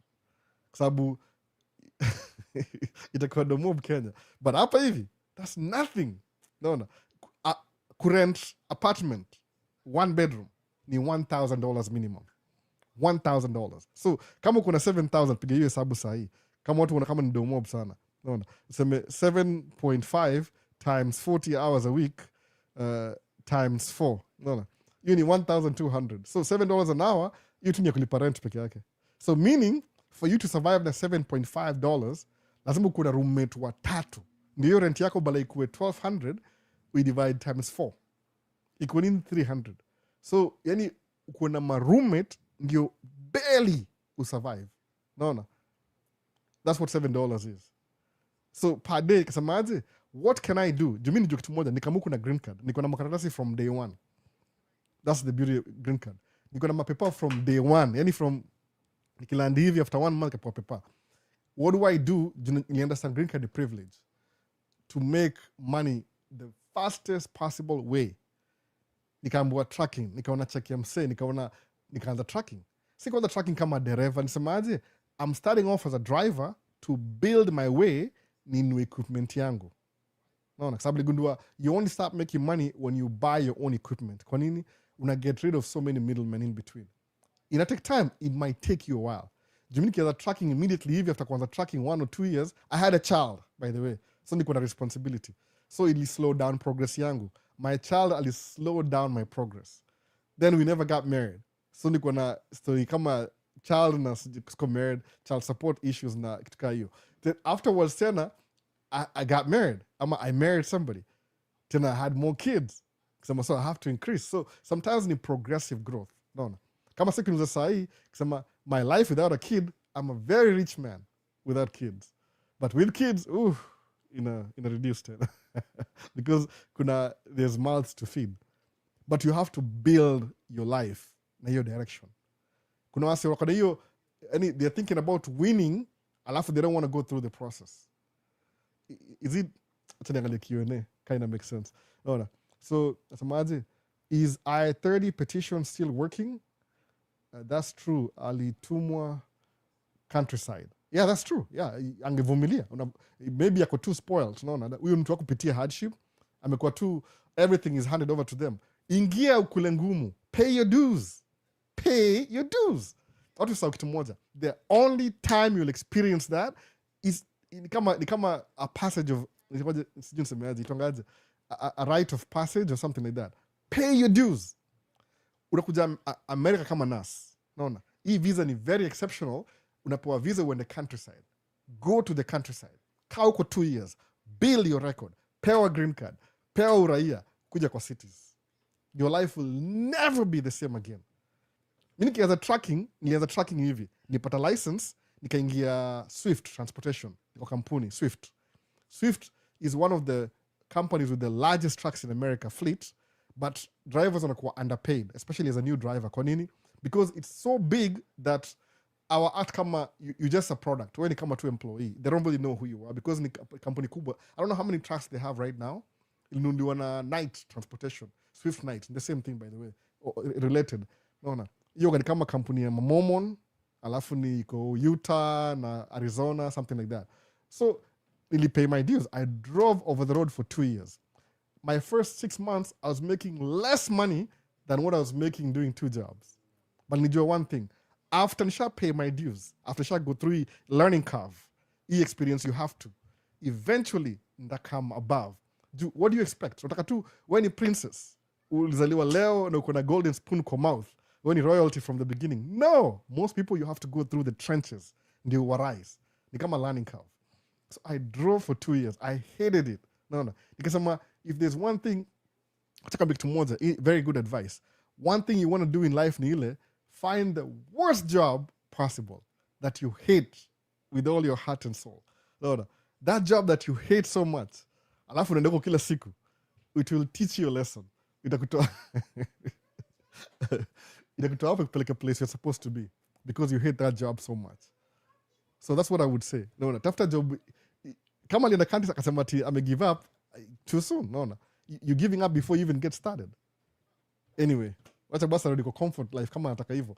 Ukiona msee, unajua watu wengi sema hivi, kama usemangaje ile madem autaka mtu anawaoa, you have everything in place first. Kwa nini? Hata wezi in terms of marriage, ile heterosexual, women wataka mtu, somebody who will take care of them from day one. Ataki jua ati, I'm still getting my degree. Kwa nini? Sababu unajua kuna kitu happen na madem. Ukimuoa, they'll have a kid. Watakuwa na 9 months wako pregnant. Then they'll need a couple of years to take care of other kids. So they want to know that kama ndawa mtu, juu ni kama men, you don't get pregnant. Women do. So wasemaje, in my lowest point, I want somebody I can count on to take care of me. Kwa nini? At least nikule, nilale. I don't have to worry about stuff. Si ati niko na mtoini and a job bado. They don't want to think about that. Ile tu, the best case scenario. So when they are picking somebody who's going to marry them, I'll pick say somebody who's going to take care of me. Period. So mwanaume, because huwezi kuwa na mimba, what do? Una try as much as possible ukuwe na do so you can take care of somebody else. Very simple. So inakuwaga hivyo sasa. Niko nakuja ama nini? Wakamkulikatia live bana. Iko hapa hivi. Anyway, tuendelee. So truth, Crinspoon, that's true. Alitumwa countryside. Huyu ni privilege, ako spoiled. Nafarudi tena in the countryside for 2 years. I experienced racism. No. Is I-30 petition still working? I think so. Na form ya za mkulima ndio kama mtu wa mkono. Asi mtu wa mkono si ukulima. I-30 still petition still working. It does work still. Ni law, by the way. Very true. Nilimwambia akuwa patient akakataa. That's true. Naona Crimson akakataa. Kama naona hiyo $7 ni more 700, so bana na thanks aki ya atasijua sema wadi meshikana. Naona young asemaje, you compare na life ya huko, mkate uski ni kama $4. Yeah, mkate ni $4 by the way. Ile mkate mununua, ile my bread ile mununua ni $10. So kuna bread yangu ni $10. Itonga Ezekiel bread ni $10. Haina hizi ma extra sijui nini. Ile wajeyekea ile ni natural, inaharibika after 2 days. So you have to refrigerate. Itonga Ezekiel bread. Mununua mbili, $20. Cost of living is very high. Naona. But ile lazima ufanye hivyo. So Fudge, wacha mchezo, kwani unakuja na chai. DV lottery haikuwa 2025. Hopefully this year itakuwa. Kulikuwa na government shut down hiyo time. Alafu hawaku revive. But hii administration I prioritize immigration, ina prioritize other things. No. But anyway, it is what it is. Our prioritize hiyo immigration. If possible, kama wewe ni mzungu utalitoa hapa haraka sana. No. So hey Maisha States, happy Sunday to you. Mkana hata siwezi pronounce jina. Young, $4 mkate, kwani mnakula nini huko? I don't know what hizo words zamaanisha nini. Ama ni emoji. Jen Muyu ni mbaya. Facts. I don't know what that is. Siwezi, acha niangalie YouTube. By then niko live YouTube na TikTok at the same time. So kawa swali yako iko kuja YouTube utaniona pia YouTube. Handle ni @Maisha_states. Ndio hiyo. So Nixon asemaje? Niaje Albo, hope uko poa. Niliona video ya Kenyan American akisema ana regret venye alipiga kura Trump. Nani Kenyan American home yo wagana ana make content. Mi sijui. But alivotia Trump. I will never do that. Mi najua nikuja hapa hivi, do you know who was president? Bush. Unajua watu sawa kitu moja. Ni kama sisi tuseme Kenya. Let's give example Kenya. Nini kuna hizo mapati za Kenya party. Kama sijui party ya Ruto itoaje. Party ya Ruto itoaje, niambie jina ya Ruto. Kuna KANU, sijui KANU, kulikuwa na KANU. Kuna NDP, LBT, whatever.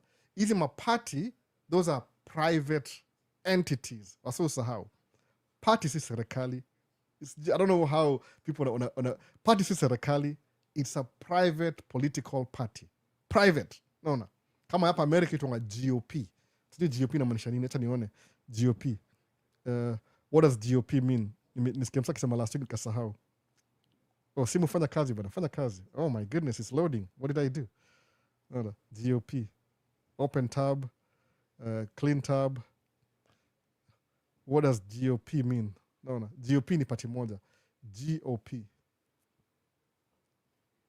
GOP. Anybody before nifike? Anybody? UDA. Okay, sasa UDA. GOP mean.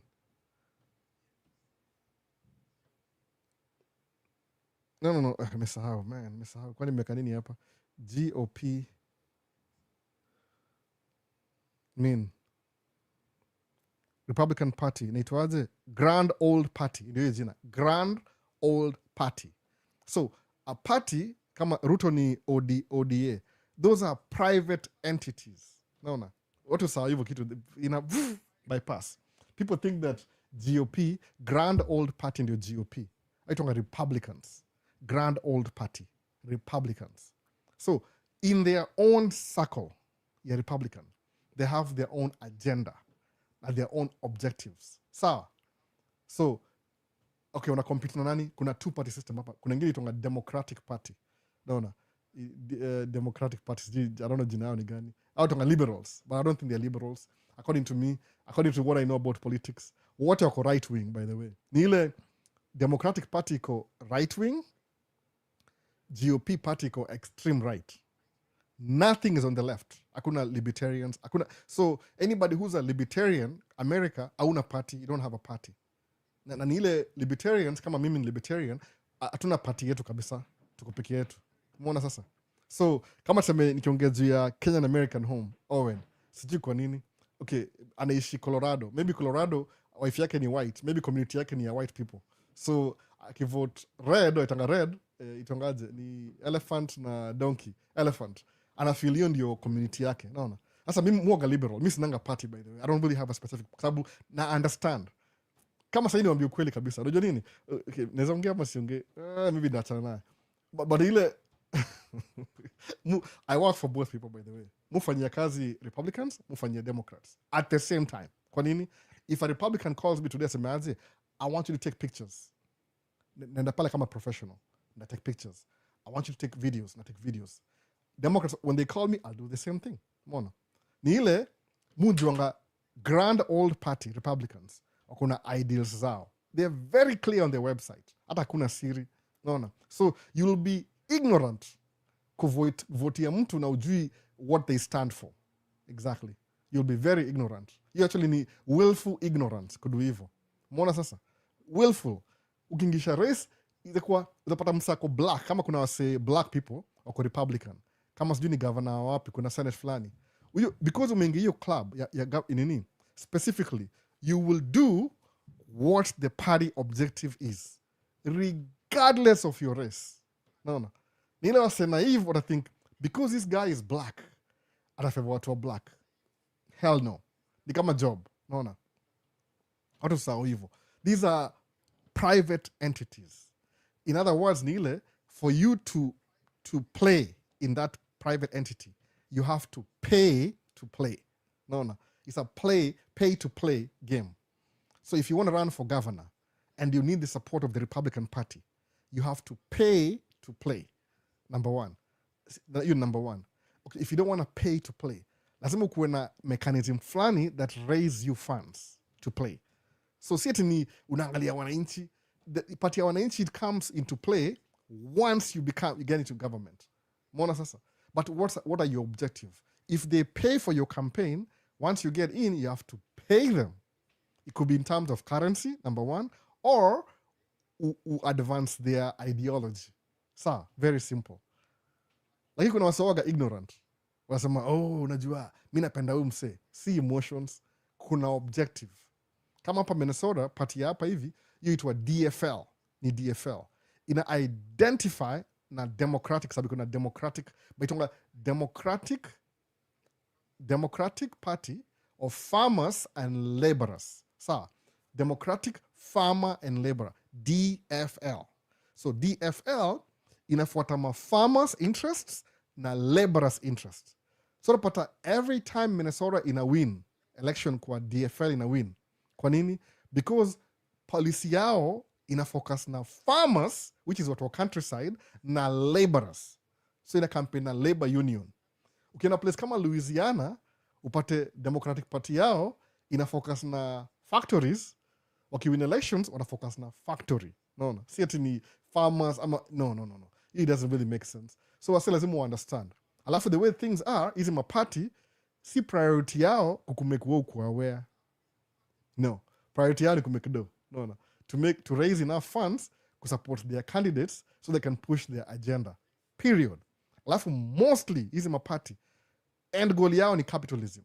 To make the most money possible with the cheapest labor available. That's it. So kusema ati, Ruto tusaidi, nini ndio objectives za UDA party? What are the objectives? Ushajiangalia mwenyewe? Ujajiangalia. Una float, una assume to everything's supposed to be the way. Hiyo ni willful ignorance. Naona? Afadhali uende uanze party yako na kuwe na objectives na kuwe na allies. Ama ally na party fulani ile kuna interests zako. Ina meet interests zako. Kama say one of the interests ya grand old party. Hiyo ni GOP. Their most interest, muwa na hivyo kila saa GOP. Ni mostly na ikona ile nyeupe superiority. Period. Naona? So kiambia, mbona wali cut off mambo ya green card? Because sababu najua sahi the way the world is divided, ukiwa na green card, chances are 70% ya population si watu weupe. So why should you prioritize green card?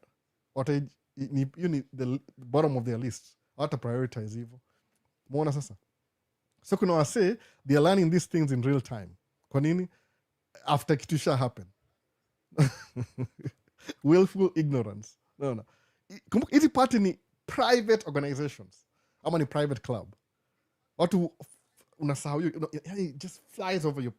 Unakama unaambia, kwa sababu najua nani, ni yoga na make content. Najua hivyo. Hata usamanga hii ni content sometimes. But mimi najua alivotia Trump. Najua hivyo kabisa. Alivotia Trump. I know that already. Niko na maana sema tu umsea ajui. No. Jua ni Colorado. Sometimes you could be protected au jui. The next party it slash everything that you had before. I've seen that happen before, by the way. That's when niamua hivi. Since nilikuwa screwed na GOP party when I first started tracking, nisema hivi, I will start my own business. That's why, by the way. Sababu kudepend on the nilikuwa very broke, kulikuwa na economic crisis kwa Bush. 2008. No. Wasema wala people don't even study, they're not aware, wanafikiri ni emotions too. No, it's been a while since Bush atoke, by the way. Kuna kama sijui ni 15 years in between. So I know that already. Niulize mimi nakwambia. I've been here long enough. Alafu ni kama wewe ni immigrant, it's your 100% responsibility to learn when you move to a new country. Acha niangalie Q&A before niendelee hiyo immigrant kwanza. Hebu tuone. Mokta anasema facts. Ruto ni UDA party. Asema Republican Party, ma rednecks. True. Aya, creative journey asemaje? Creative journey. Najua creative journey. Ignorance always carries a significant price. Hey Albo, talk about starting business and running businesses. Oxy pets. It's very complex topic here. But igusia because we mentioned. No. Civil education is the key. Because civil education see compulsory kwa United States education ilikuwa stripped off, it's your own responsibility to learn your civil education mwenyewe. Usikuwe ignorant, by the way, because ignorance will hurt you. Tanienda YouTube. So huyu ni Nixon anasema Kenyan American huma anasema regret kuvotia Trump. It's like I knew it. I could have told him, but sikutaka kumwambia. Sema sasa kumwambia politics. There are travels. Love, man, thanks. Unani hapo ni Paul Kimani asemaje? Maisha stays to the world. Oh, Maisha stays to the world. Maisha stays.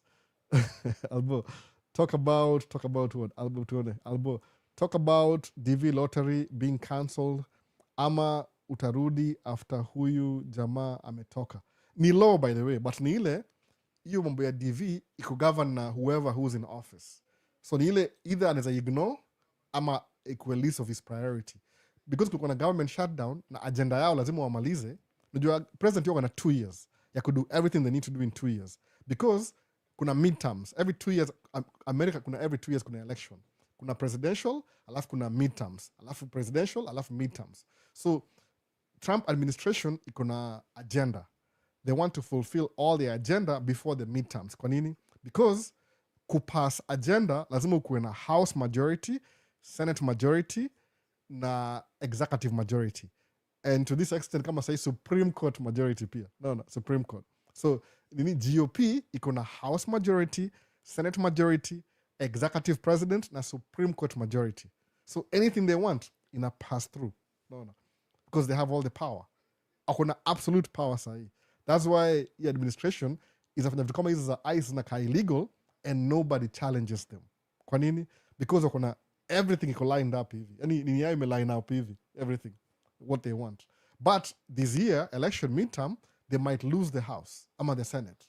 Supreme Court hiyo wezi lose sahi juu wali sabotage hiyo kitambo sana.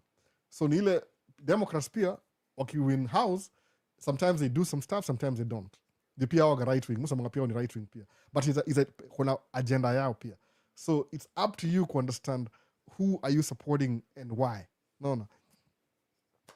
Kama uko ignorant, pole bana. No, pole sana. Mimi nishaishi your life before. Nilikuwa hapa before nikarealize, wait a minute. Mona, I'll come to that. Niende kwa Q&A bado. So, federal minimum wage is still 7.25 here. That's true. 7.25. What I was getting paid 15 years ago in back in the same. Kwa nini? Because nobody has bothered kuchange hiyo minimum wage kwa nini. No, nobody has bothered. Mwona sasa. Kuna question mingi siku kanjua. Hebu tuone. Sasa I am a dispatch associate for Schneider International. Many truck drivers make good money.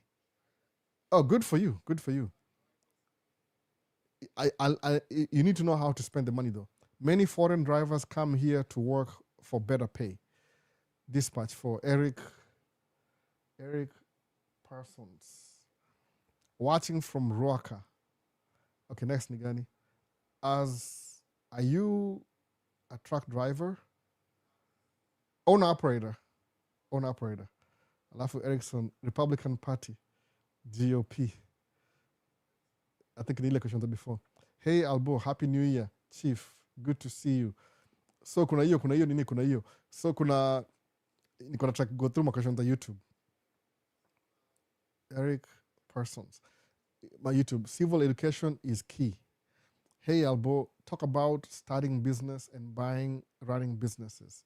Creative education. So, okay. I'm up to date with all the questions. So, points ni hivi. Kuja hapa kama tuseme kuja brand new hapa hivi. You are responsible to understand how the system works. Very simple, by the way. Kama mimi the first time. Nikuja hapa ka-realize aje, minimum wage is 7.25. Sawa. Okay, what's the cost of living? Cost of living, you need, because when I first started, my first maybe year, nigundua hivi, if I could make 800 a week, ndakuwa na minimum, ndakuwa na average livable, because rent ilikuwa kama tuseme $400, and in my expenses, most of my monthly expenses, ninge pay everything na $800 to $1,000. So I knew this, nikaangalia responsibility yangu. You're responsible for that, by the way. Usingojee mseti ni kama somebody is supposed to come and help you to do. It's up to you. Mona. Nikadha hii channel nisamanga hivyo. Nisema hivi, okay. Rent ilikuwa $600 every month. Rent, kuna rent, that's not the only thing. Kuna vitu lazima ulipe. Uzakuwa lazima kuwe na cable that time. Kuna cable ilikuwa TV, whatever you watch on TV ilikuwa cable. Kuna phone bill, kuna electricity bill. Heat ilikuwa part of rent, so that was good. So kusemaje, if I have $1,000 every month, I can have a comfortable, livable wage. Okay, libidi ninunue gari. My car payment was $300. Insurance ilikuwa $100. So ina bring everything to $1,400. Okay, I have to buy groceries every month. Back then, groceries zangu zilikuwa approximately $100 a week because I was single alone, $100 a week. So $400. So everything $2,000. Good. Nikasemaje, okay, now niko na wazazi wananitegemea. Kuna my brothers, kuna vitu zina happen ziko home. Mi nilikuwa hapa peke yangu, mi na my sister. Sister yangu alikuwa student, akuwa anadu job. So what do I do? Kasema hivi, I need about $800 a week, ndio kuwe $1,600 in 2 weeks, ndio kuwe $32 a month.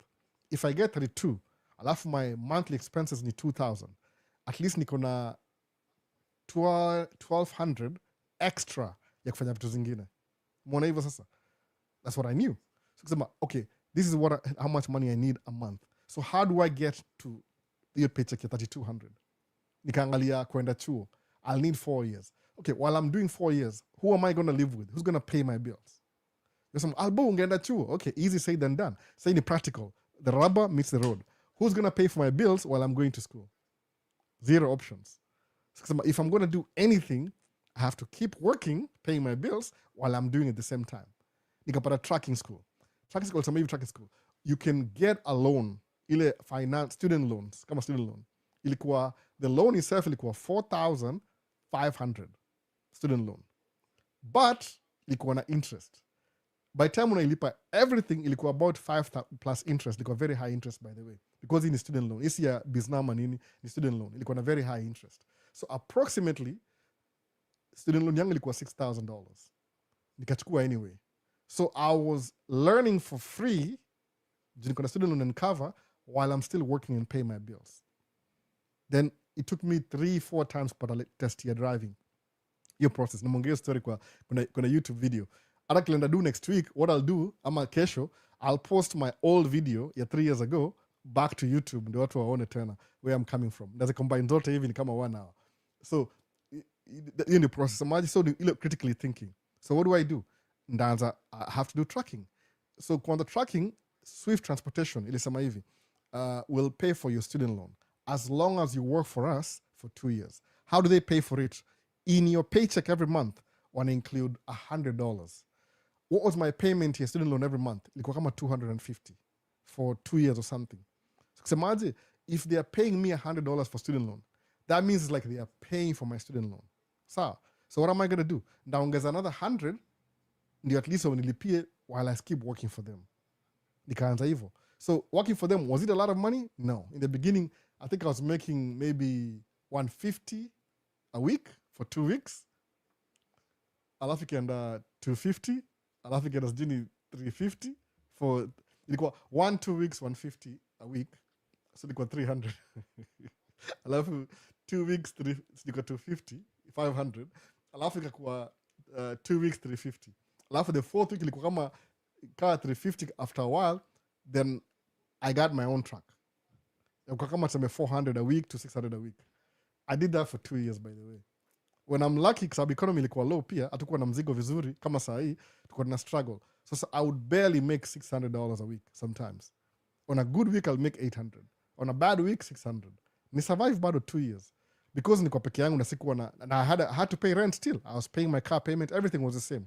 So nilienda up niko na debt. Eventually nikasemaje, I will never drive over the road again. Kwa nini? Because you're paying for rent, but you spend 25 days out there working just to come home for like 5 days. It doesn't make any sense. If I'm going to pay rent, lazima niishika hiyo house every night. So what do I do? After local jobs. Most of them will take at least 5 years experience of driving. Kwa nini? They don't want to hire a new driver. Lazima kuna experience. Time. It takes time. So eventually, nikaanza ku drive local. One of my friends hired me. Alafu ule Nigeria. Then I buy my own truck. So I'm going to make sure that I never go over the road again. Nikuwe home kila siku. Kwa nini? Because I knew that one day ndakuwa na familia. Then I'll be here with the family. So hii path yangu ya kuanzia CDL, kukuja fanya for over the road. Then eventually, buy my own truck. Alafu ku run my own truck for like 15 years. That was the only option I had. So now can I go to school? Yes, I can if I want to. It's going to cost me some money. Like on a student loan. But do I have the time? No, I'm raising kids. So it's a priority. Alafu, it's your own responsibility. Kama wewe ni mtu mkuja hapo for the first time. Learn the system of the new country. What is mbona albo unaongea na accent ya American kidogo? Because you have to learn.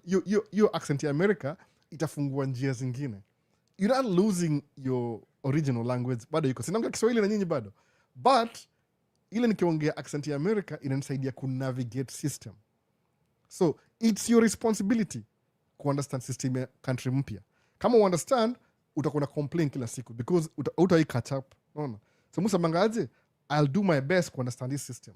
Kuna credit system. Nili mess up naye. Nilijaribu, nika mess up, nika ilan. Kuna banking system. Kuna investment. So more, I know all these things now, by the way. To be honest, I know most of the things I need to know, the investment. Hata kuna zingine siwezi share na nyinyi kwa online sahi. But if you meet me in person, nakwambia. Ni ile watu wengi huwezi believe. Mona. So kwa ile, in my own trajectory sahi, if I keep doing what I'm doing, niko guaranteed to succeed. Kwa nini? Master how the system works. Yeah, everything. Mona. Master step by step. Master hii, na hii, na hii. So, hey Albo, happy to see you. Happy New Year, Chief. Victor Ochieng. So, wasa utakanga scholarship. Kama uko YouTube, ongea na Victor Ochieng. Ndio hiyo hapa hivi. Ongea na yeye. Amekuwa busy sana. Hata sikuona kama ni yeye. Nimeona sahi kumbe ni yeye ameandika hapa hivyo. So, Milk Dad. February is coming. I don't know who that is. Nifanye hivi alafu nitoe ya mwisho. So it's your responsibility to understand system inaenda aje. Alafu una use your system to the best of your advantage. No. Kama ni job utafanya, kama ni business, do whatever it takes. Because nobody will just hand it over to you. That will never happen. No. So congrats Albo. I'm happy for you. Your great achievement. I don't say great, by the way. Nile tu figure out things, how they work. Through so many obstacles. No. Who's the medical... what is the medical expectations to qualify before you do tracking? I think also money. Eyesight. Lazima kuwe na wanapima ile your eyes. So me, because move miwani, I have to qualify ile my sight. Lazima uangalie macho naona. I can read from a distance na miwani at least. Alafu I can hear. Sa hiyo kuna requirement, you have to speak English. You need one of the requirements from the new administration. You have to be fluent in English. If you can't speak English, sorry. Imekuwa ba. No, you can't really drive trucks. I don't know where that came from. Maybe kuna watu understand wakiulizo kitu. But I think I don't think that's a big deal anyway, but hao ndo naangalia hivyo. It's the administration. So wasema hivyo. So hello, I'm currently on an F1. So how do I navigate around? I'm on a student loan and I'm in Missouri. Dyson labels. I can answer you, but ni mzuri kuja kwa inbox. No. Nituongee vizuri. Because kama ni private, if that's you, siwezi kuandika hapa hivi kwa comment section. Itakuwa weird. Lakini kile musema ni hivi. Fanya hivi. If you F1 bado uko limited, you can't work when you're student. You came here for a purpose, you stick to the purpose. By the way, if you come with a visit visa, it's a visit visa. You come, you go back, visit. No. Don't overstay your visit. You came to visit, get the hell out. It's a visit visa. If you come with a work visa, come work is done, go back. No. Specifically. If you come with a student visa, come here, get your degree, get the hell out. Simple. No. Hiyo ndio priority. So, kama uko studio already hapa hivi, angalia, if you want to get a job as a student visa, kuna degree already, I think administration will suggest if you have a degree, they can have a provision. Once you have a degree, unapata green card. Iko based on degree. Maybe that's why walipose green card last year, ndio try to create your new provision. According to how, ndio wapate only skilled graduates wakuja kukaa hapa hivi. Which makes sense with whoever who's the administration, or makes sense even. Maybe that's why walipose green card last year. Sababu ilikuwa suggested ile, if you have a college degree, isikuwe na brain drain. Once you study in America, Trump administration, wanatry to propose, when you have a degree, you can actually transition to a green card as long as you kuna conditions. They're working on it. I think so. I don't know. All he mentions just come back together. There's so many politics going on, so you never really know. Sometimes you get good things, sometimes you get bad things. Depends on the politics of the day. But that would be a really good thing. If you can come and study for 4 years, when you graduate, there's a provision for you to become a green card holder with your degree. Then you stay here, you don't go away. No brain drains. No evil. Ilikuwa suggestions, by the way. So, but ile tu sometimes iko malicious. Asemaje Edward, asemaje, so wife ako karibu kulipa student loan. Ako mbali sana, by the way. Ako mbali sana. Mumwambia lakini I prioritize. But unajua yeye akona ile comfort because zile bills za kawaida mostly mimi ndio muzi handle. So ni kama you take a free ride. Sinaambia mimi I won't live forever. Unajua mimi siwezi live forever. The worst thing you can ever do ni ile udepend na mtu 100% na pia mtu anadepend na mtu mwingine. So you ni kama muona hivyo, according to me muona hivyo. Yani ako very proactive. Kuna two things that are active. You can either be proactive or reactive. Reactive ni ile unakaa chini unangojea things happen, then you start reacting. Sometimes being reactive could be too late for you. It's good to be proactive. Ile una anticipate a problem before it actually happens. Kwa nini? Because when it happens, you're ready for it. Naona? Preparation. Musa mangaji ile quote ya nani yu quote, nimesahau tena. Ile luck, being lucky. Nobody's lucky. Being lucky is when preparation meets opportunity. Naona? When opportunity shows up and you've been prepared, then you get lucky. So that's being proactive.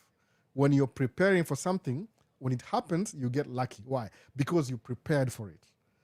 Opportunity commits preparation. You're in your luck. You're being proactive. But when you've never been prepared, the opportunity shows up, then you become reactive. You're reacting to the opportunity. That means you're not preparing. But wengi wanga hivyo. So yeye wanga kama reactive. Anaongea, talk is cheap, but you never take action. Mona. Kuna two things. If you talk about it, there's a quote here, think about it, talk about it, then take action. You know the thing. You have to take action. So if you're thinking about something, kama wewe sema NASA akuja hapa Kenya, akuja hapa hivi, akapelekwa OCHA, akasema I'm not making any money, alafu akarudi Kenya tena. Privilege, unaona? Any uko anti-suffering. It's like anything good ni easy. No. That means a lot of people, they have made your life so easy. That's why kuna hiyo privilege ya quit.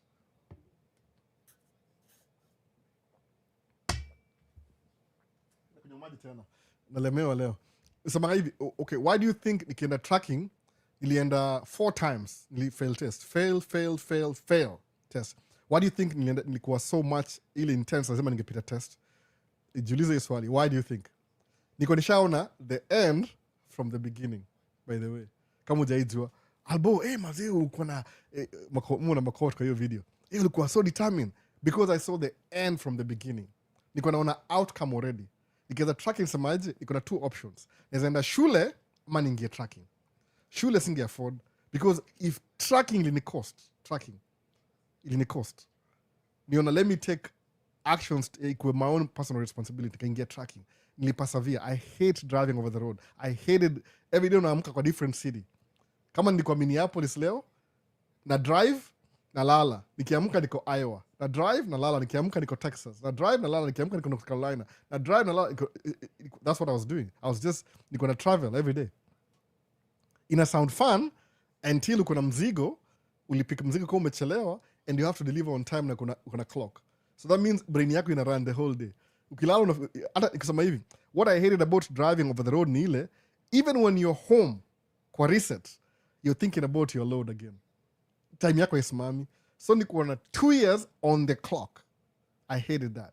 So his construction, nimeka home 1 month different job. Am I spending money? Yeah, I'm still spending money paying the bills, but I'm not going to work every day. Kuna baridi nje, kuna snow. So because of the weather, hakuna job karibu 1 month, a couple of weeks. Yeah, I hate the fact that I'm not making money, but I can think. Naweza kaa chini sema acha ni reflect. Besides kuna watu wengi kwa nyumba ndio wanipeleka mbio, but that's what it is. No. It's your own responsibility. Learn to be proactive. See, reactive. When you're reactive, you're too late. Opportunity shows up, you start reacting, too late. Because utakuna learn, you'll make so many mistakes when you have the opportunity, then you lose the opportunity. But if you're proactive, usha think your strategy before it happens. So when it happens, it's like second nature. No. It's like ulikuwa na theory already, now you're doing it practically. Critically thinking while you're doing it. Hiyo ndio advantage. Another question nani hapa hivi? Umevaa t-shirt ya PlayStation. Nilibaiwa. You can tell. You can tell by the way. Do you know what happened hivi? Christmas time, my wife got me a gift. Alinunulia camera. Camera na record na ndio hapa hivi. Hiyo camera alinunulia camera. My wife alinunua camera. So because she bought me a camera, bila mimi naangalia vitu sahi, ilikuwa ni kama excuse. Alinunua camera ndio anunulia watoi new games. Naona kuna iPad yangu sahi. Hii ni my iPad by then. Nimekuwa naye kama sijui 4-5 years. This is my iPad. Niko naye for a while, 3-4 years hivi. So now I have it back. Do you know why I have it back? I noticed the kids wamechezea iPad the last 1 or 2 years. Do you know why I have my iPad back? Because all of a sudden, I didn't even know that, December, walipata gift. Gift ya ilikuwa nini?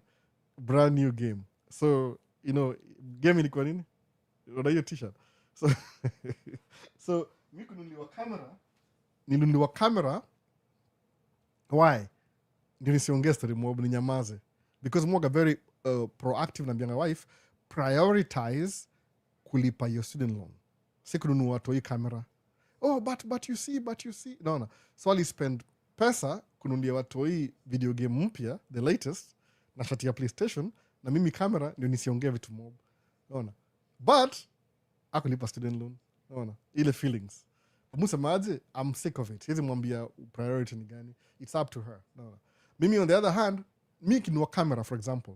Mununua camera specifically ile najua nikibai camera sahi by 2-3 years ndailipia. Because once nimenunua camera, because mwaga proactive, I'll make sure nipate paid gig, camera at least ijilipie. Mwona hivyo sasa? That's what it is. Ama kama nanunua pesa, ile pesa nanunua naye camera, ni ile camera najua hiyo pesa niko nayo already. I've saved for that camera already. Nimeweka provision, nimenunua exactly what I want. Hiyo ndio difference sasa. You have to be proactive. Nini yangu student loan ya tracking nililipa in 2 years. Nikinunua track yangu ya first ilikuwa deni nililipa in 2 years but ni default. Ikaribu credit.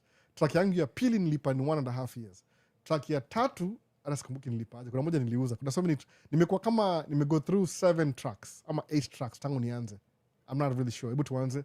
Niko na International, nikaenda Freightliner Colombia, nikaenda Freightliner Cascadia, nikaenda Peterbilt, nikaenda Freightliner Cascadia ingine, nikaenda Volvo, alafu nikaenda Freightliner Cascadia, alafu Western Star.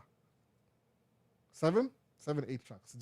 7-8 tracks hivi. Nimego through 7-8 tracks. Ile tangu nienda kuendesha tracking. Ile nimego through. Unaona. Zile nimeuza ile International ilikufa, alafu Colombia niliuza, Cascadia niliuza, Colombia, Peterbilt niliuza 4. Yeah, I think it is 7 tracks. I'm going to go through 7 tracks. So that's what it is. So shit ya PlayStation, that's what it came through by the way. Or ni blackmail. No, camera muhimu kwangu ni hapa. Hii ndio the best camera. Na hii camera nilibuy because I had to sell one of my cameras kwa Victor Ochieng alinunua kamera yangu. Victor maze make video bana. Victor, wacha anza ma vlog. Victor ni journalist. No. Atawaambia how he got his scholarship ya University of California, Berkeley. So yeye alinunua kamera yangu moja. So because he bought a camera, nikasema I'm going to revenge. Nikanunua kamera ingine. So when I was looking for FX3, nilimuzia FX3. Nikanunua FX2. I just replaced it. Sababu FX2 ni the same sensor na Sony A7 IV. So sahi niko na kamera 3 ziko the same zote. So it's easy kuwa na consistent picture. That's why. Hii ni kamera ingine hapa hii. Hii hapa kando kama muone. Hii ni kamera ingine pia. So anyway, tuendelee. So that's what got t-shirt ya PlayStation. Hii ni blackmail. My Christmas gift. Ya kunyamaza nisiongee. I don't care any t-shirts too anyway. I like black anyway kwa video. Unaona. Junaona, I make myself look light kwa light, alafu na kama unaona hii studio, hii ni makeshift studio. Nimekaa kwa couch tu hapa alafu na camera hapa. No big deal. This is studio real by the way. Hapa hii ni living room. Nimekaa tu, hii ni background. No, background. Kitambaa tu. No, si big deal. So bibi amesema story ya college loan ikae tu. Alipostpone Christmas. Alisema whatever, let's have fun. Niambia please, okay, nimechoka siku hizi. Nimwambia mpaka nimechoka. ajui umuhimu ya kulipa deni. So what's your perspective on the shooting in your state? Hiyo ni kawaida. Hao watu mapolisi hao very stressed up, by the way, wengine. It's like they don't want to do the job, but they do it anyway. So labda huyu msa alikuwa na emotions ilimwingia, alikuwa na hasira. Musa mangaje? Okay, maybe sijasema hii before. How unaishi, if you live in America, by the way, if you live in America, just to be honest, if you live in America, alafu you encounter, any encounter with the police, no, be gracious to them, by the way. Sijui nisemeaje, I don't know how to say that. Usikuwe rude. Don't tell them like how you have your own rights, no. Police work is very hard. It's very hard to be a police. I'm going to be honest. It's very hard to be a policeman. So when you encounter any encounter with the police, law enforcement, be gracious. No. Wacha kuwa a tough head. That's not the time. I'm going to be honest, honestly speaking. Me, if somebody pulls me over, how you doing, sir? I'm very gracious. No. Sabu, you don't know what they've been through before they pulled you over. Musa mangaivo. Just from the other perspective. Be gracious to them, because police work is very tough. It's a very tough job. No matter what politics says, just be a decent human being. Be respectful. I could pull over. Do you know why I pulled you over? Like, no, sir. Sema sir. No, madam. No, ma'am. Whatever. Just be gracious. Because utaki, kuna perspective, sometimes they go through much, police. Utapata, when wali sign in kwa shift yao, maybe at 6 a.m. in the morning, somebody got into an accident and got injured. Wakadila hiyo story, wakandika report. Then domestic violence, wakachukua mtu wakampeleka ndani. Then some drunkard. Then some kid was, they deal with, yani as a policeman, it's the toughest job possible. Iko na so many like emotional. So I'm just being honest. I'm not against or for or whatever. Kuna wengine kuna bad intention, but to be gracious, do your best. If iko bahati mbaya, whatever happens. But ile msamamuga very respectful. You have to respect people's jobs, because job yangu ni very easy. I just drive trucks. The only emotions I get ni when somebody cuts me over or somebody, that's it. But musa if they do it, I don't even have to be upset. Because if I hold on to that grudge, I'll do something stupid. And they won't even know that I did something stupid, because they were just going about their day. So musa mankuwa gracious enough. Because sometimes accidents can happen. But I'm not justifying anything that happened or didn't happen. That's not my place to be. But to be gracious. Utaki msea kuna stress fulani ya kitu fulani, alafu ukam pia uko na attitude, ita escalate your situation. Mwona hivyo? Sababu mi personally siwezi kuwa police mi mwenyewe. Sababu it's a lot of information, a lot of things that go on. Too many emotions. So I don't know. Very neutral. No.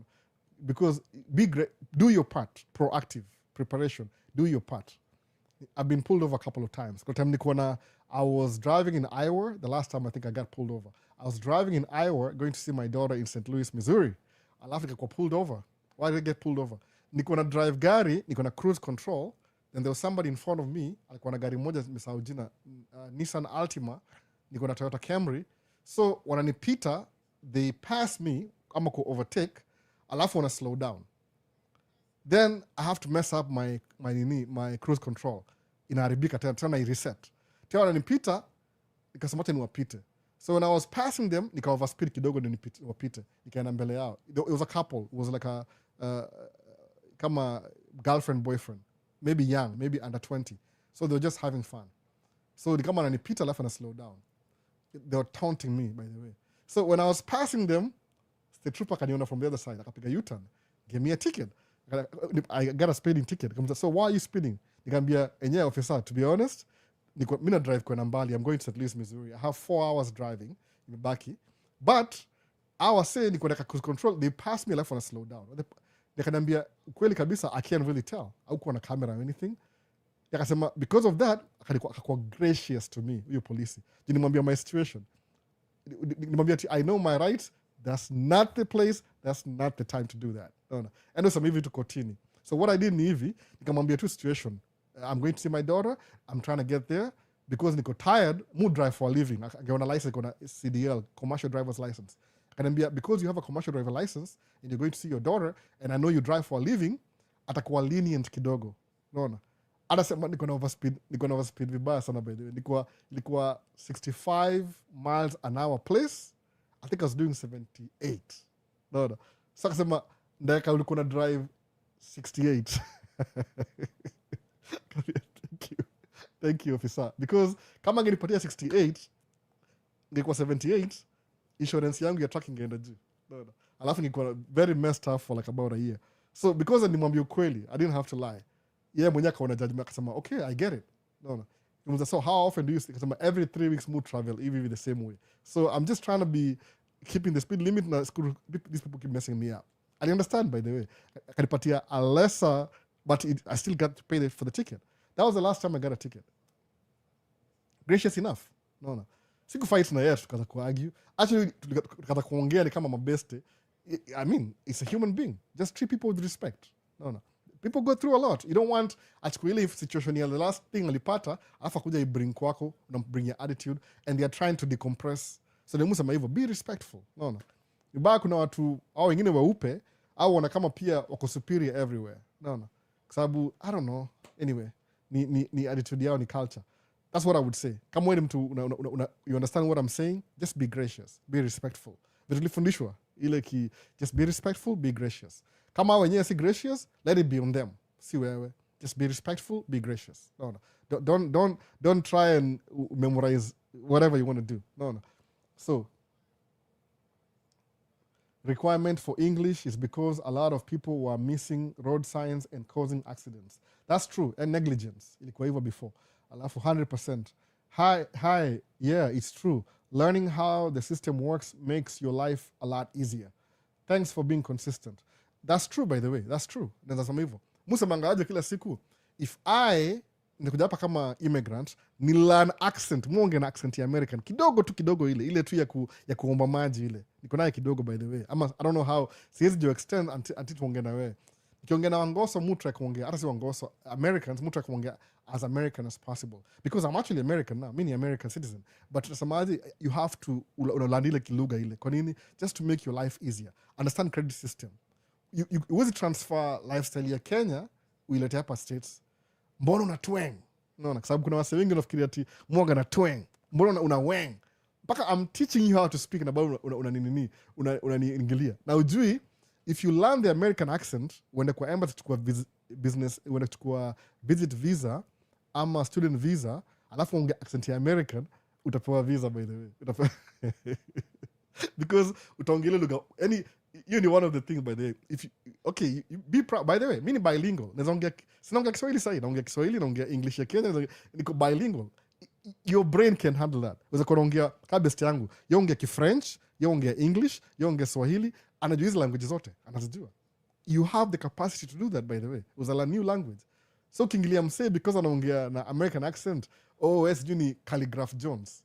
Hiyo ni example nisema Calligraph Jones. What Calligraph Jones is this? Calligraph Jones akiimba hiyo wimbo yake ya Calligraph Jones, guess what? Ana unlock market ingine ile kama kwa Kenya angewahi unlock. But because anaongea na hiyo lingo, ana reach market ingine ile angewahi reach. Alafu nyinyi mna make unashinda mbona msako successful. You have to learn. How do you unlock the market? Umeona? Msema kama ningeongea kuongea Spanish, niko nafanya Maisha States na Spanish, Maisha States na French. Niko namuongeza horizon. No. Sasa wanaongea anyway. I'm going to switch to English, by the way. I'm going to switch into English full time. Na meet more people. But sijui kwa nini. Musema hizi vitu zoka so complex. Hata sitaki kuexplainia watu wengi. Lakini ikuwe tu kitu ya karibu nisema hiyo lugha moja mbaya. No. Kama wadawanyo uba. Yaani watu wa Kenya, Swahili, tuseme Swahili. Niseme nini mingi. Lakini ikuwe tu kitu ya watu waronge Kiswahili tu ndio ile tu kuwe na limited, alafu tuone iko aje. Ikikuwa bigger than the outside. But ni priority yako kulearn how the system works. It will make your life easier. Understand accent, understand how you pronounce things. It's only una twist tongue kidogo tu, unaona? Si r, ni dr. Watu jua fikiri ni r, r, unaona? What's your perspective on shooting in the Shamalzi story? So do you think justice will be served unlike here in Kenya? I don't know. Sababu sahi it's a federal investigation. See state level. Because it's a federal case, it's a federal investigation. No. That's what it is. So nini ingine? So W Albo. I show speed. Naona speed iko Kenya. I show speed. Alo Kenya. Wase, mkiona I show speed, mkimuona amekuja Kenya, niona kama Owen namuingilia iko na make content though, na make content too. Owen you make content by the way, msimjudge na character, don't you make content ati you know say I show speed. What does it do for aligundua hivi? The only way to succeed social media, by the way, do something exceptional. Don't do the ordinary. No. Mi mfanyanga hapa hivi nafanyanga, the only thing mfanya hapa extra ni ile musema hivi, if I'm gonna do this niko peke yangu by the way, I don't have anybody else. Hii hao ni I'm in my house, hapa ni man cave, so sina mtu akuongea na wase come to do podcast. Oh, I'll come, you see, you know, sababu naona kama iwezi kuwa consistent and I don't want to waste my time. Sasa when I'm say na ako consistent, I understand people have to get paid too, people want to get paid. I do it for free, why do you want me to pay you and I'm doing it for free? Mbona hivyo sasa? But najua hivyo, so ukiona look at what I show speed is doing. No. Angalia, what is he doing? Atembe na simu iko hapa hivi. Hiyo simu iko na live stream. So what is he doing? If you want to get people's attention, kama uko na YouTube channel for example, ama uko TikTok, enda live once in a while. Kwa nini? Una unlock more potential. Mimi nitakuwa naenda live kila siku. If I didn't have another day job. Niko na day job ingine by the way. I have a day job. What is that guy doing? Akona live, anaenda live kila saa. No. Chat, anaongea na wase. So because he's live every day, ni curiosity. Alafu anajua hiyo nini. Kuna something about kudu YouTube that makes sense. Do something that everybody else is not doing. Alafu uone what's gonna happen. Kama say Mr. Beast, the number one kwa wall. What does Mr. Beast do? You create my production. One video a month. Ama 2 videos a month. If you don't know what sahi ya Mr. Beast, ilishutiwa last month ama 2 months ago. Mbona hivyo sasa? Exceptional ni kama TV. Alafu ni production quality. Akimake doa kwa na invest all the money back to the video. Siku hizi hata ame-unlock vitu zingine. So what does I Show Speed do? Anado live stream akitravel. So what is he doing? Ameanzia South Africa, Zimbabwe, Kenya, labda ataenda Ethiopia. I don't know where he's going next. Live. Ameenda all the continents. Because of his content iko so hivi, everybody wants to be associated with him. Kwa nini? Sababu akona something very useful.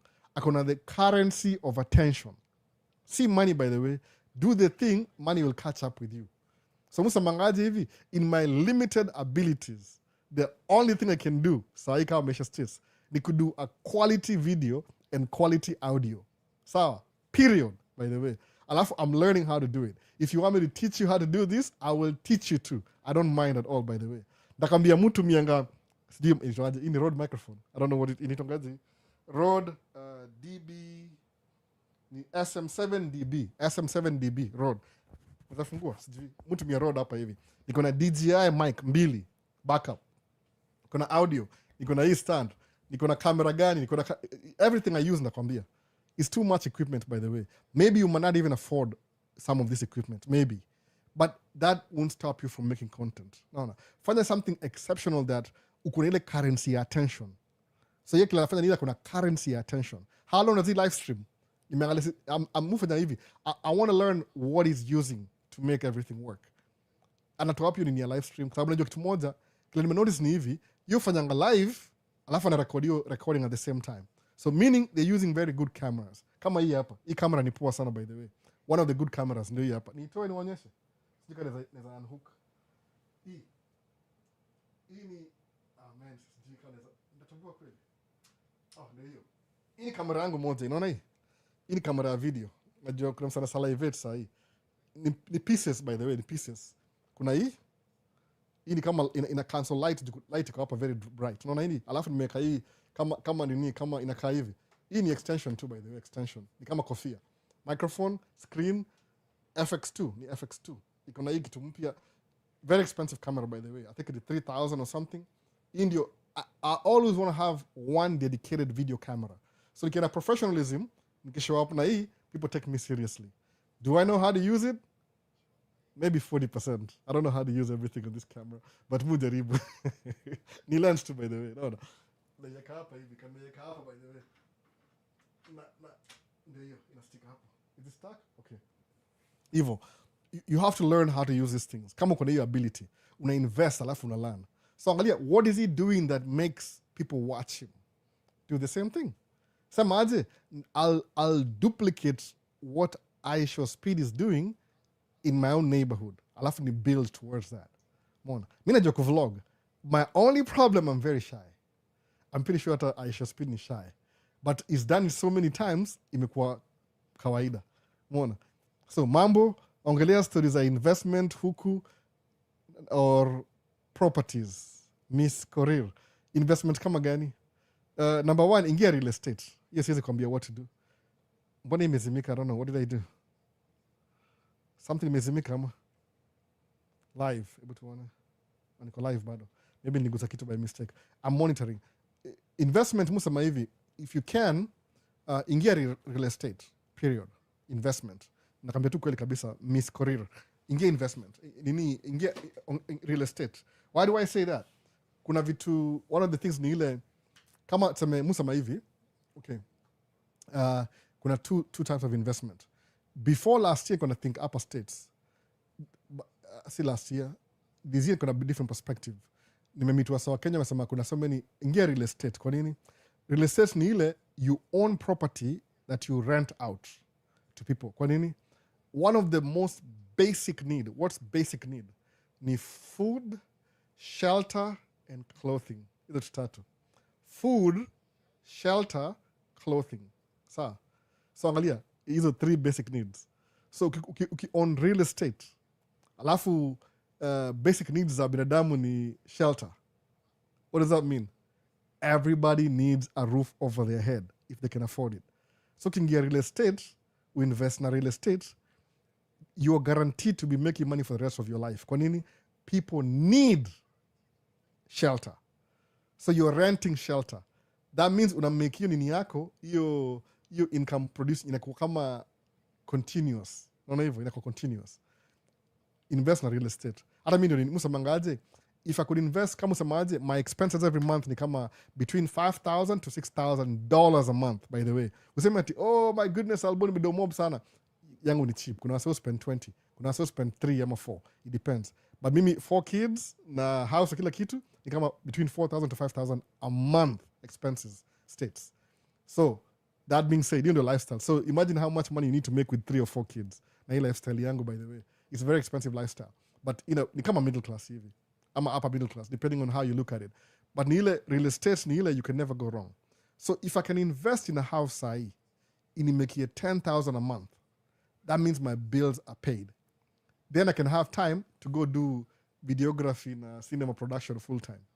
Very simple. Naona hivyo. I can do that. Kwa nini? You're providing shelter, which is a basic need. If you can provide food, which is a basic need, but uzuri ya buy food ni ile, it's a very tricky business. Unaangalia the business with the lowest risk. So Miss Korir, kama una invest na real estate. Either Kenya ama hapa, it doesn't matter, whatever.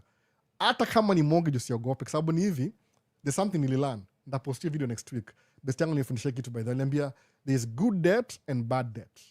Bad debt ni consumer debt. When you buy things that you consume.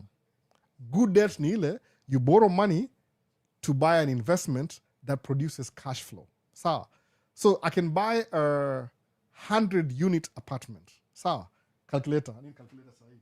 Ini, but hizi mahesabu zikaongi ukweli kabisa zote. Zingine mungu anatry hypothetically speaking. Naona. Sebu tuone. I have a professional question. Sorry. Could I get a scuba instructor job uko kwa Trump? Scuba, it depends where. Kuna cities. I live in Minnesota. Minnesota kuna lakes. So hatuna scuba job. Scuba job ni California, Pacific Ocean, ama Florida, Atlantic Ocean, ama somewhere in between. Yes, you could, by the way. Any job you ever dream about, utaipata hapa, by the way. Nile, you have to move to the right location. So you'll get a scuba job. Ingilia shule, enda shule ya scuba kama iko available. Hebu nione, ORYN Pets, asemaje. Talk about buying business and starting a business. Okay, maybe a little bit. You own a camera that you can fully operate.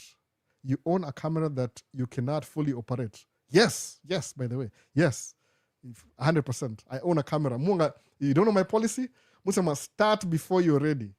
Start before you're ready. E camera.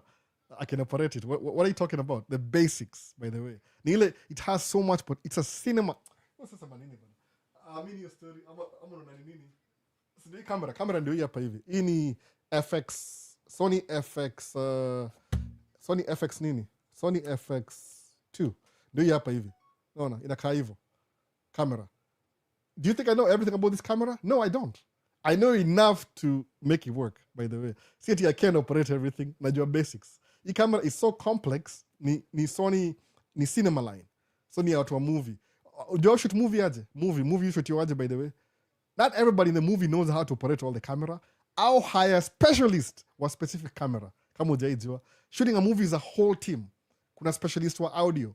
So I'll be honest with you. Hii camera ni FX2. Angalia, how many things are here? Kuna nini? Kuna ile ingine ndio kuna more stuff. I know at maybe 40% ya hii camera. But imaanisha I don't know what I'm doing. I know exactly what I'm doing. I use it enough to make whatever I want to make. No. Hata nizime. Nakulanga battery. Unashanga, Sami, hii ni pesa ngapi, by the way? Let's be honest. Okay. Hii ni $6,000. $6,000. Everything up. $6,000. Everything. $6,000. No.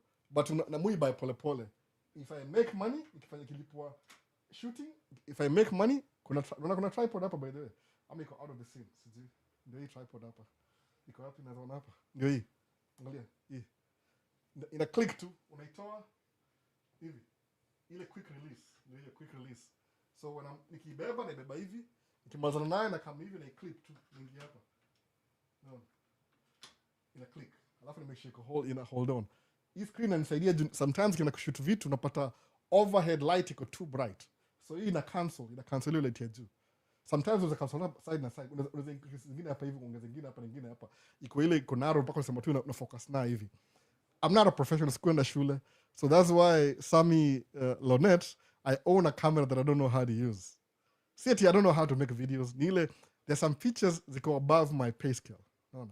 But I know 2-3 years from now, like 100%. So now if somebody needs my services, like to me, and show up to me exactly the way I'm supposed to. It's a learning curve. But because I can, like to me, anyway, no. In a car, it's like a professional, by the way. In the show up kwa gubernatorial campaign, nikarekodio mse video alifurahi sana, by the way. Hizo siwezi share, by the way. Now to me a link if you want to. But siwezi share hizo video ni za kama the job. I did it for free, by the way. So I won't say it could be governor. Kwa governor atanireturn. Create opportunity. Sometimes kuna two currencies. You can do things for free that open up more opportunities. Or you can get paid. Alafu ndio move on, consumer. But anyway, niko discussion. Nasemaje? Talk about buying businesses and starting a business. That's a good idea, by the way. So naangalia hivi, real estate ni very simple, real estate. Kama kuna rental properties, acha nipatie scenario. Musemanga hivi, average 2-bedroom apartment Minnesota ni kama $2,000 a month. Sawa? So then unue apartment ya 100 units. How am I going to buy the 100 units? Kuna requirement. Usameaje? How much is 100? Okay, ni hivi income. Angalia income. Income ya tuanze na income kwanza. Unaangalia unaangalia kitu semaje? Unaangalia this is the outcome I expect from this experience. This is my outcome. The end from the beginning. Ushaona the end from the beginning. Useme okay, if I have 100 units, ni ngapi? 100 units, $2,000 a month. Sawa? And a step by step. Maybe itakuwa somebody suggested niweke hii podcast kwa audio. So that's what I'm step. $2,000 a month times 100 units. Sawa? You need how much? You need $200,000 a month, by the way. So times 12 months. 12 months. In ile average, which is 2.4 million a month. Sawa? So, ushajua outcome ni nini? If I buy this property, iko 100 units, rent ni $2,000 a month, in a year, I'll make 2.5 million. Ama nimona nini? Kituka hiyo. Make a mistake. Ama junior 100 units times 2,000.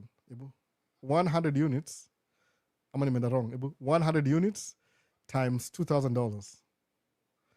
You need 200,000 a month times 12. No. You need 2.4 million a year. That's how much you'll earn every year. Sawa? So how much is this property? Unanunua. hiyo kuna 100 units. How much is it? Itakuwa expensive than 2.5 million. Of course. Different. Okay. So what do you do? So hii hao ni 5 million. Example too, by the way. So meaning 2.4 itakuwa more than that. 100 units itakuwa ngapi? Tuseme 20 million. Sawa. So how long will it take you to make 20 million kwa hii amount? Unaangalia 2.5 divide nisemaje? 2.5 itakuwa how many years? 2.5 maybe 8 years to make 20 million times 8. Ini ile tu rogue itakuwa 19.2. So it will take you 8 years to make 20 million. Sawa. But that should not be your problem. Problem ni hivi. Nasema hivi. Who's gonna finance hii project yangu? Very simple. It is any business talk, by the way. I'm answering two questions at the same time. Who's willing to finance me 20 million ya kununua 100 units? Wangalio seme, maybe this bank or that bank or this and that bank. I don't care which bank. So who's willing to anyway? Utasema, this bank is willing to. How much do they need down? Waseme, we don't need anything, but we need you 3 years experience. We need, like, you need to have a partner. Ula bank statement. Unaangalia all the requirements you need to get that loan. So what do? Ushajua outcome ndio hii. Una reverse engineer. Usema, how do I get to this outcome? Una reverse engineer. Usema, okay, maybe for 20 million, I need 2 million down payment to qualify kwa hiyo loan. Sababu loan, ita finance 80% of the value of the property. Sawa? Unaangalia hivyo. Ini unapiga hesabu, by the way. Andika chini, by the way. Andika chini. I'm telling you the truth. Ini real things kudanganya, by the way. I'm telling you the real thing. So unajua property 20 million ina gross 2.5 million a month. I mean a year. Alafu you need 20% down to qualify for this property. So what do? Ini story Grand Cordoni ungejui story. Wasofi ni joke. Unafanya hivi. Unasikia you need 2 million. So you can get your friends together. I don't know how many friends. Bank statement, whatever. You create income ya 2 million down payment. Or wende wonge na owner wa your property. Asemeaje? Akuandikia barua asemeaje? If I sell my property to this group of people, ina grossingi 2.4 million a year. Na wauzia matenant wangu wote na cash flow yake ndio hii. So you go to the bank, unaongea na bank. Bank itakwambiaje? Tumeona income utagenerate for every year ni 2 million. Hii ni business plan. But mortgage yako itakuwa 1 million every month for maybe 30 years. That's what the bank does, 30 years. Uone, okay, at the end of this, you 30 years, you how ya 20 million, utakuwa umelipa kama times 2, 60 million in 30 years. But what do? Hiyo ni hasara. I can't do that. Usifikirie hivyo. Sema aje, natafuta 2 million ya down payment, ninunue property ya 20 million, alafu nianze kuirent. Kwa nini? Jiko na income ya 2.4 every month. Alafu hiyo 1 million ndio mortgage payment, unabaki na 2.5. Alafu unapatia ma partners, alafu na saving ingine kando ya emergencies. What have you just done? Create cash flow. Na hii deni ni 5 years from today. Unavyo make sense sasa? So, hebu niambie, create cash flow ya 1 million sahi na ni deni. What are you losing? Nothing. Nothing kabisa. Mona. That's exactly what I did. Nili save $50,000 ama $60,000 for 2.5 years or 3 years. Nikanunua truck ya 243,000. Nikaka down payment ya 53,000 nikuwa down payment, 20%. Alafu nika finance for 5 years. After 5 years pay off truck, nimelipa more than your amount truck ilikuwa na cost, but inanicreate cash flow ya karibu 25,000 a month. What am I losing? Nothing. Create opportunity. So nikireplicate the same thing. So if you raise 2.4 million kununua nyumba ya 20 million the first year, alafu you keep working your job as usual, na unarun investment, alafu after 2, 3, 4 years you raise another 2 million from your profit, uende upatie bank tena, udouble your property yako times 2. So instead of making 2.4 kuna make itakuwa nini 4.8 after 2 years. Do you need money to start a business? No, you don't. You just need a good plan. Uangalie, this is the outcome, reverse engineer to the beginning. What do I need to get to this point? alafu uanzie hapa hivi, utastruggle by the way, si rahisi. It's not easier the way naisema sama, utastruggle kuianza, but eventually you'll get to the point where you want to get to. So msa naambiaje, talk about buying a business. This is exactly what I'm saying. Sometimes kuna msa alibuild hiyo nyumba mwenyewe na inheritance yake, is an old man, ana retire, and hii camera na face camera na nimesahau.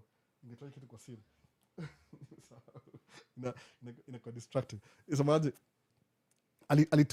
Alianza na hiyo story ya akanua, he's selling his property for 20 million.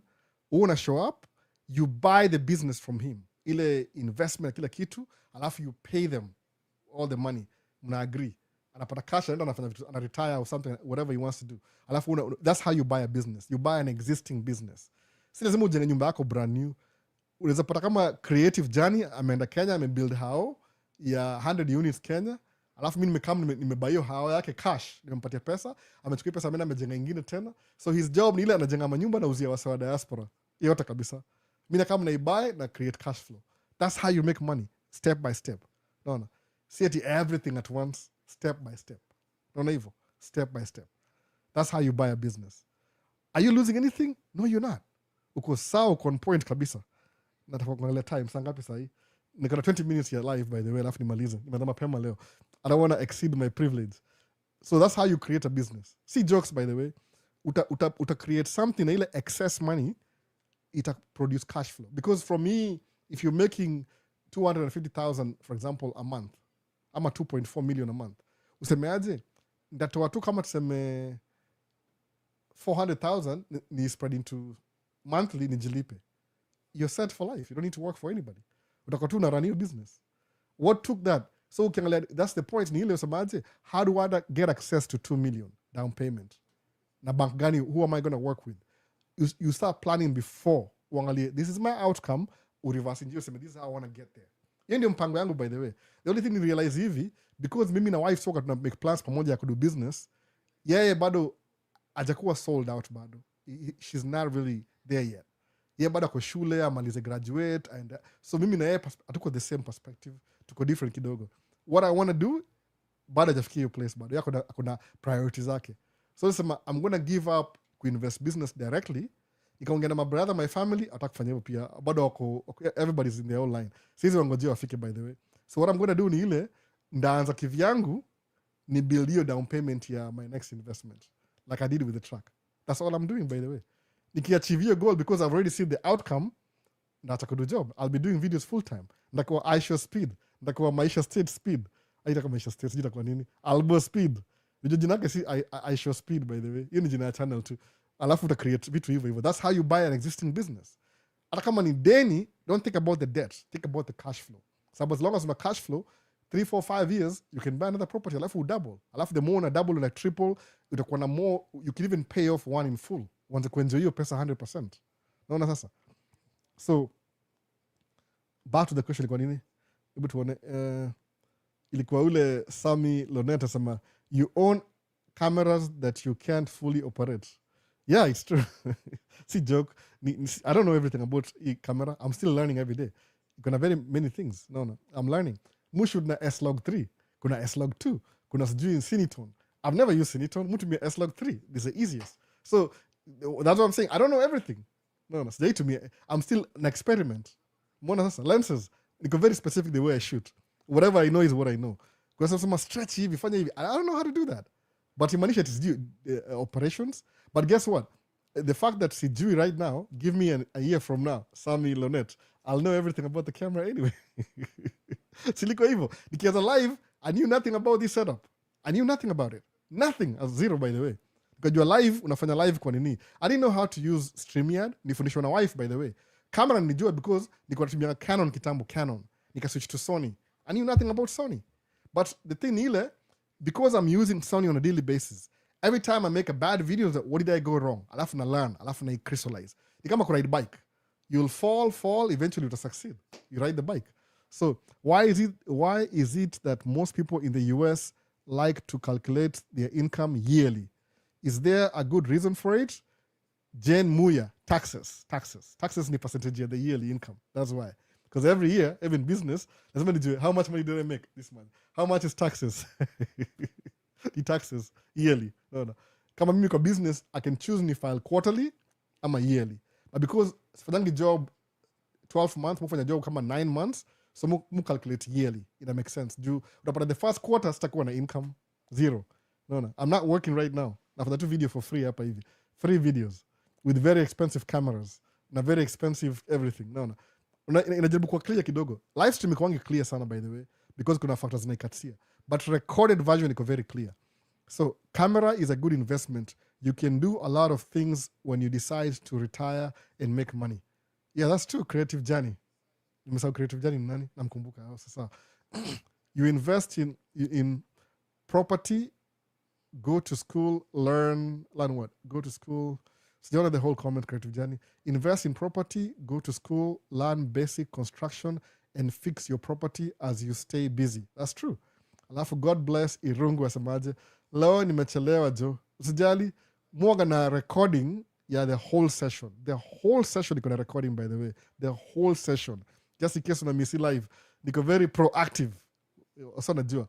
The whole session, every live. Hii live yenye itakuwa, hii live yenye as we're doing right now. Okay, another thing. I don't know how to kutumia TikTok fully, but kuna vile neza record hii session yote alafu ni replay. I'm very focused on quality. So believe na quality alive. So what I do the whole session as we speak, I'm recording. Ndio audio recording hapa. Easy. Angalia, why do you think niko na backup audio? Niko na DJI microphone, ndio DJI in DJI. Niko na mbili by the way. Zimestikiwa hapa hivi. Naona ndio ingine. 2. Hizi na record directly kwa camera. Easy. Hii ndio recording ya camera. Hata si ati ile real recording, hii ni backup ya hii microphone inaingia kwa stream directly. Hizi na record wireless kwa camera. Alafu at the same time niko na audio hapa kwa shati hapa separately. Niko na 3 sources of audio. Kwa hii 3 sources. 1 2 3. Hadi nimesahau camera. Camera niko na 2. Iko kwa YouTube though. Jile sasa yuko for battery kama last week ina die out. So na backup. Niko na 3 sources of audio. Alafu 1 source of video na record everything. So kimisi live kama umechelewa. God bless Irungu. And Maisha States YouTube channel. Angalia playlist ya Man Cave in the Man Cave Talk. Ama kama kuna live, kuna Man Cave Talk live.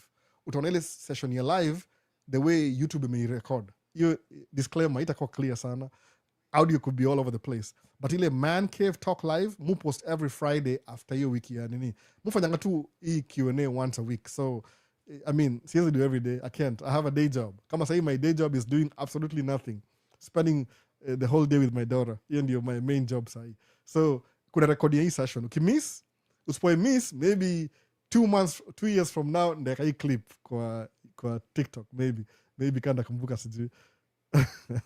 So, Baby Jesus. Kuna paka Baby Jesus. Bro, ongera kuhusu first time investing. Okay, ongea kuhusu first time investing mostly house between a duplex, single family, or mobile home. Why you ununua mobile home, by the way? I depreciate faster than duplex. I don't know what to tell you exactly, by the way. Kuna every option you could invest ni poa. Ni ile tu, how's your pockets? How big is your pockets? Ni ile create cash flow. Hata kama ni deni, by the way. Mimi nimenunua truck na deni. I was paying $3,500 a month. But you can gross 25,000. So, na hiyo 3,000 siku feel ilikuwa percentage. Lakini I had to keep it consistent for 5 years. Na nisimiss payment, nisimiss opportunity. Alafu kubackup nikabuy truck ingine. So I was running 2 trucks. 2 trucks. Na zanimikia karibu 20-25 kama 45 a month for 9 months. So it makes sense. Unapiga hesabu zako, by the way. I won't tell you what to do. We'll figure it out one niaje. How do you borrow money? Ununue business, existing business, create cash flow. Because cash flow is your reward, by the way. No. It's not about the destination. It's the journey. Ukinunua nyumba ya 20 million sahi, you don't own the house. The bank does. Ni loan, ni mortgage. Lakini, it's in a cash flow kama 10,000 per month. You say, you'll enjoy yourself. You'll never work for 10,000 a month. Mimi nataka do job full time. Ndaishi hapa TikTok. Mtamka asubuhi niko hapo live. Ndakuwa Albert Show Speed. I don't know whatever that is. Anyway, WW Alboy the Dream. Kuna question moja hapa YouTube. Asemaje? Kuna Felix Patrick asemaje, hello Albo, unaweza bonga kuhusu lease to own tracking. Terrible idea. Una increase more middlemen into your money. Terrible idea. What happens after you have paid the truck in full? Are you tied to Prime? It depends what terms, or Schneider, or one has liberty to work with another dispatch. Lease to own, after 4 years utai own, but there's soma hivi, soma your agreement ni gani. Jumusa mangaje, you're better off buying your own truck from the beginning, but ile upige sabu yako, ama ukianzia na hivyo fanya hivi, if you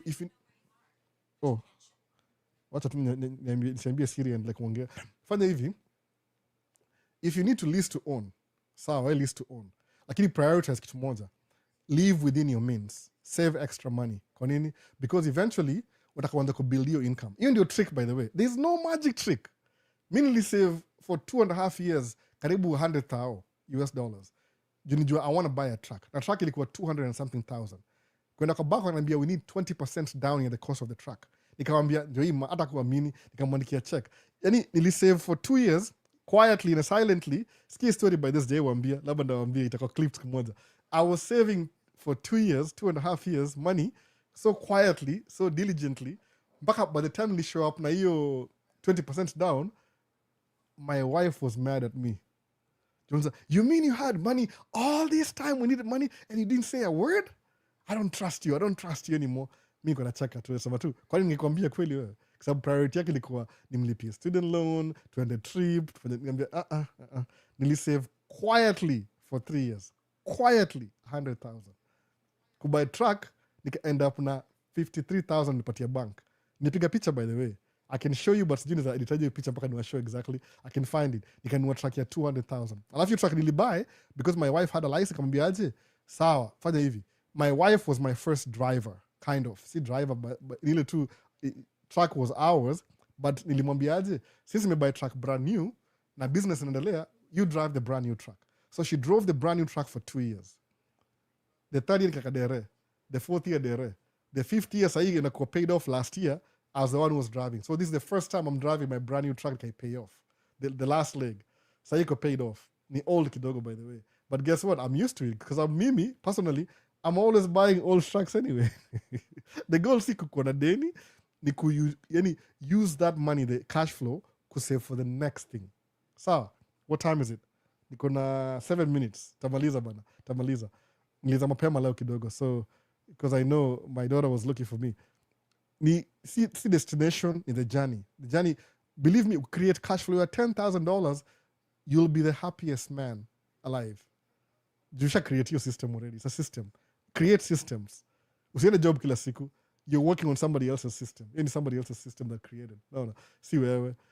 So, anyway, love this man, the camera. There are travels nilijua tu akiona kamera atachanganikiwa. I wish support blessing chapa camera. Easy priority, by the way. Camera si priority. Musamaje, hii ni kama side hustle. This is my side hustle. Naona hii. Side hustle. Hii side hustle to camera. Si nini? Si important sana. Itu ni, by the way. No. Side hustle. I love this. You go, na record mse for 2 hours, na record audio, na record. The same thing I'm doing right now, somebody pays me to do this. Imagine.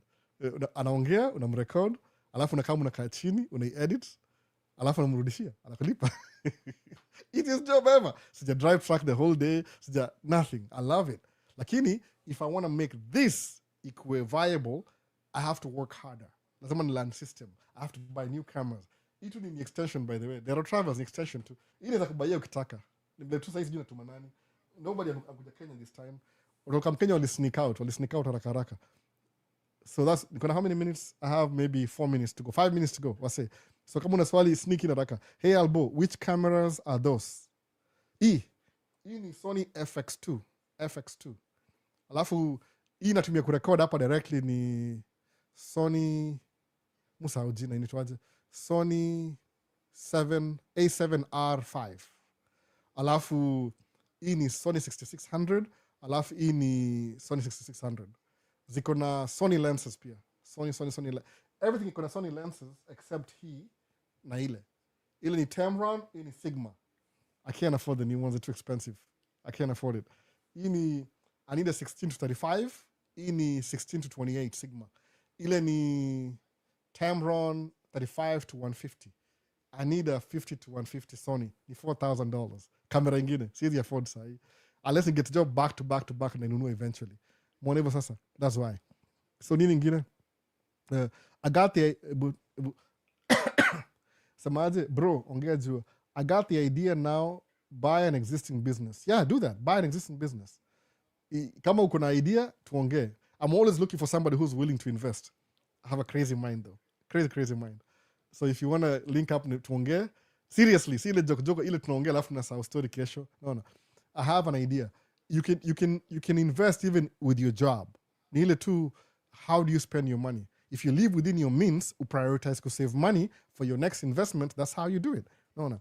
Tony Losh 3. Wow. Asamaje, how are the box truck jobs locally? I don't really know, honestly speaking. I've never, ever done box truck. Niko na van, my van ni Ford Transit. I can do local jobs, but I still have money. I still have money, bills. When I'm not working, I prioritize spend time with my kids.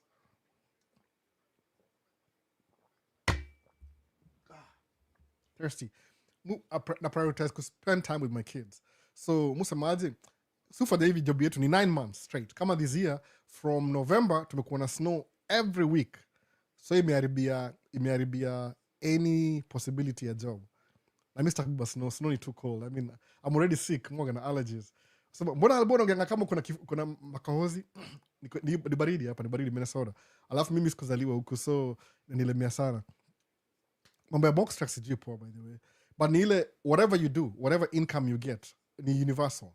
Sama hivi, kuwa na priority. This is what I want to do in my life. Nasemanga aje, what's your outcome? What's your ideal outcome is this? Alafu reverse engineer. Alafu anzia hapa, wanze hiyo journey to your ideal, your desired outcome. Alafu wanze move towards that. If you want real estate, kama tunge team up na wife, ngekuwa mbali sana. Ni ile, she has different priorities, which I get it. We are not the same people. Mtu akumwambia, alafu the next thing anasema iko sijui ni kama nilimwacha 3 exits behind. Nasema, oh my goodness, we'll never get anywhere with this. So inaishia hapo. So what next? Noma sana, unaona stream ya iSpeed. Nimeiona, sijamaliza kuona, niliona ilikuwa live nikiprepare hii story, ilikuwa live. Nilikuwa na watch kwa computer, by the way. Alafu nikasema sijamaliza kuiwatch, by the way. I think ni usiku sahi Kenya, maybe ataendelea kesho. But ni poa, that idea, hiyo idea ya ku live stream, ni ile tu, I don't know what he's using. Mimi kienda kuangalia wasemu, angalia how do they do their things. Kama msako airport, hiyo chukua landing planes, I'm going to go there and see what equipment he's using. Nichukue mental notes, alafu duplicate the same thing. I don't have to tell them nothing. Naona hivyo. So nini hivi. So love the cameraman, you're a serious man when it comes to your streams. Mu invest na story. Nasema, I'm learning something, naona. Kama sahi waswali miss utangalia the beginning of this video. Nasemaje, hi, I've been following Man Cave Live Talk for over a year now, but it's been difficult to know the days you do the live. Do you have like a particular day that you do it so that I don't miss the live? On Sunday, right now. I do it every Sunday. Every Sunday, specifically. Musamanga hivi, on my page, nezandika lives every Sunday. Ubaya musamanga aje, the moment na declare, I feel a lot of pressure. So live yangu yonga every Sunday. If you miss the live, kuna recording. Every recording, everything I've ever done. Tuko which episode saibu, niangalia tuko which episode. Mwanga na episode, by the way. I start leo ni live ya leo ni 107. I think ni 107 leo. Is it 107 or 108? 108 leo, 108. So kuna live kadhaa. So you have a couple of hours to catch up. Ni Q&A. See actual, like, hii ni Q&A session. So it doesn't matter, ni Q&A. People ask questions and I answer. Nikianza question yote sahi ni ya last week. Real time. But Sunday, every Sunday kuna live. Every Sunday. Kama say I'm about to end. Time gani nishamaliza time, 2:00. So wase kama kuna any question, sema nimeanza mapema leo. They were sleeping. That's only sneak in. Mtoya kiamka. Every Sunday, but want to venture into doing live streams for people. People may as a business. Yeah, focus on your live stream. My wedding live stream. No. Anatumia GoPro and Sony FX6. Yeah, FX6 ni mzuri because hata hii ni ile tu ukitumia FX6 ni poa. Ni how much FX6? $6,000 I think. Ni ile kwangu is too bulky. I could buy it too. Ni ile tu, it's my next thing. Move career. Should I go back to Canon?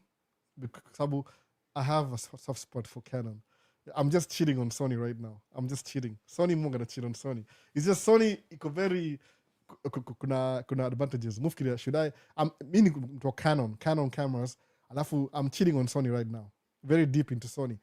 But ile kama natumia FX6 is really good kwa sababu FX6 is really good ama FX3 kwa running kama documentary. So I'm very sure iShowSpeed video yake ya live stream kama documentary. So huyo msana I'm record, I'm pretty sure. I think akona transmitter hapo na akona ma battery pack. I know exactly what they're doing. I know how to do that. Ile tu I can set up like that too. Ni vile musa mangaje. I prefer these videos. Nikidrive kwa gari Morgan nimeka kila kitu hapo. Amuonangi vitu kwa gari. But mtu tumia camera zile ziko smaller cameras. Naona. Si hizi big cameras. Na sacrifice quality for mobility. But ukikuwa serious kabisa sacrifice quality. Hire somebody to do the mobility. Naona. Nasema haiwezi overheat. FX6 iko gina overheat by the way. FS6 is a proper video camera. FX6. Hiyo ni pro.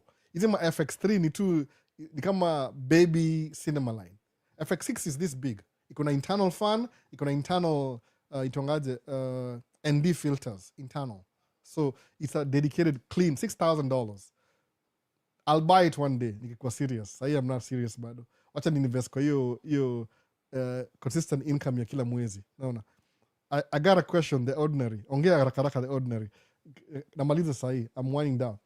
So FX6 ndio the main camera. So lisema this year ndaanza a new thing. Nakona display my aircraft, my planes. Naona. Hii ni plane yangu. Mu collect my planes by the way. Hii ni ilitangaje?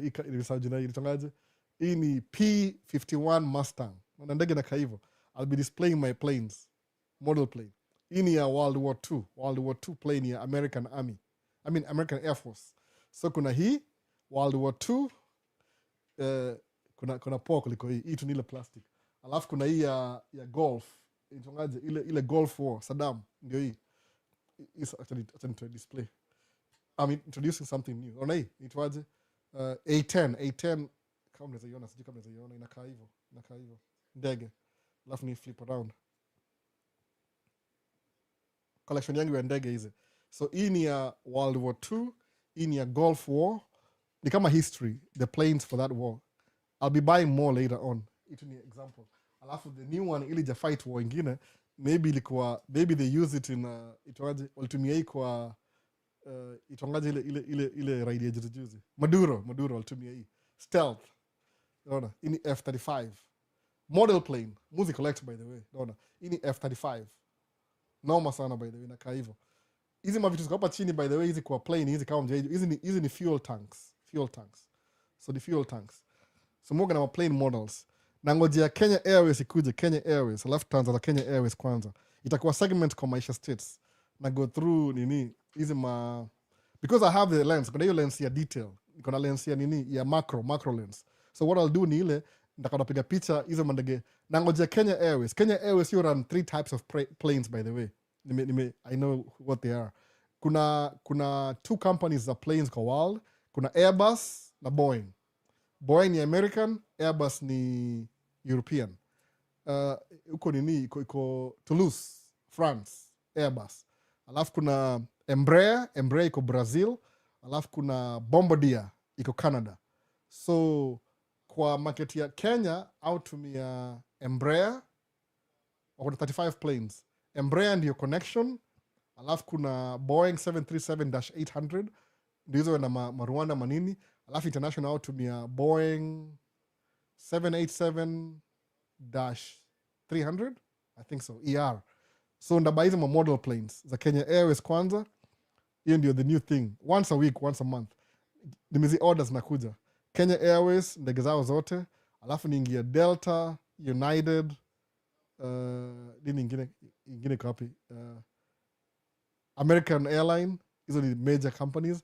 Alafu ninge hizi ma cheap flights, Southwest, Alaska, Frontier, Spirit, Sun Country, 5 hivi. Alafu ni build hizo ma model planes. And I'll show you a video. I'll be sharing once a month or something. Mkipenda itakuwa every day. Because I'm gonna collect planes on the backside. So I see you have your own plane in the future. Yeah. Alafu nanunua ile private jet pia, ile model. I can't afford the brand new jet. The jet in a cost between 20 million to 100 million. Private jet. Commercial ni between, waliambia nini? Walisema, I think the most expensive ni ile ya Dubai, nitongaje? Airbus A380, I think ni 500 million. Almost half a billion. Ndege moja. Alafu Dubai kuna sijui 120. Akia nani. Sikia vibaya uchungu tu yani. So, mu collect my model plane. I have my own cheap $5 planes. Hizi ni $5 by the way. Hii ni $6. Ile tu ya watoi. Plastic. But mu collect planes by the way. It's something fascinating. Ile tu war. First World War planes, Second World War planes, the Cold War, even inexplain technology. Alafu maybe it's like kama kuna two types of plane. Kuna wide body na narrow body. Narrow body kuna one aisle. Kama hizi connection. Kuna connection, alafu kuna kama hizi sijui nisemeaje, category mingi sana by the way. Kuna ile ya connect, alafu ile ya short distance, alafu long distance. So connect ni ndogo ndogo, alafu short distance ni kama Boeing 737 ama Airbus 3 series 320 319 hivyo. Alafu inaendelea kuincrease pole hivyo as you go. So I'll explain. Ndasha hizi vitu zote hizi. So I see you have a creative journey. I collect planes by the way, if you guys have never known. Nile nisema tu, it's too embarrassing show. Lakini nimegundua there's YouTube channels dedicated to plane collection. So I'm going to do it too. Niliambiwa one of the guys Minneapolis, it was DG Pilot. DG aliambia, you need to start your own YouTube. Aliambia, I will. So, that's a good idea. So nda try. No, I'll share some. I'll do the unboxing. Muone. If it makes sense, if it doesn't, they shut down immediately. There's a channel link on the side.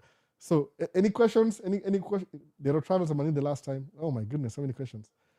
Ilikuwa ayezi overheat or sasa. So kuna, at what time exactly do you start the live stream on Sunday? Naishi United States of America, niko Central Time Zone. So mu try Kenyan time between 7 to 8, mu prepare. If I didn't need my kids' attention, ningeanza 7. But mu I didn't get that. Could you try again? Oh, naongea nini tena? Naongea na Siri tena. Sika naongea na Siri hapa. Sikusema anything. Okay, the hivi. Muanza 7 to 8 to 9 to 10 on Sunday, every Sunday. If I get time during the week, which is really hard by the way, nimejaribu nimeshindwa, because I can do lives every day. Lakini watoi wangu ingia chuo 7, na drop off, alafu na pick 3. So by 2 o'clock, lazima nikawachukue chuo, nikapange laini. So that's why inakuwa difficult to do live during the midday. Alafu when my wife goes to pick them up, I have to watch the little one. So maybe kama niko home na try to do live every week, maybe TikTok. The YouTube need extra steps. So ukimiss live, show up to. No. Lakini videos za TikTok, I'm more consistent now. Na hizo ndogondogo fupi. I'm trying my best. Ni post TikTok. Ndio wasa kwa ile maswali, ile tu ni engage. Sasa, so hiyo time ni on Sunday. Every Sunday between Kenyan time 7 to 10. Hiyo ndio main. Japo ndio wasa wamefika. Niliambiwa na wase, that's what waliambia.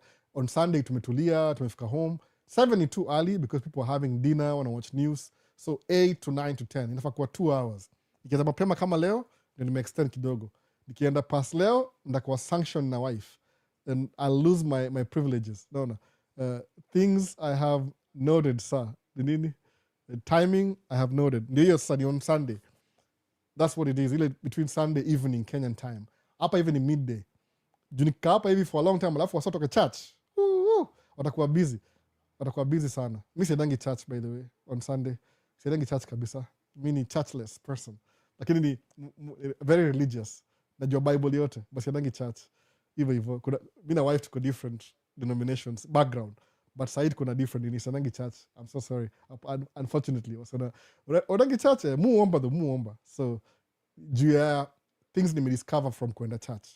so muenda church bado munga na support church ile where my kids go to school the muenda hiyo church lakini na supporting hiyo church ile lakini mambo ya ile ideology ya church it doesn't yani you don't need church to be a good person mu believe hivyo very strongly after being in church for a couple of years alafu mimi na wife tuko different ni so ile tuna try blend in pamoja unaona so usini judge don't judge me no see ati nothing inani make ni kwe exactly so watu wenda church on Sunday mujue hivyo so msaka church sahi kama kwa US ataona live afterwards no akiwatch football so buy Canon RC ni noma nilitumia would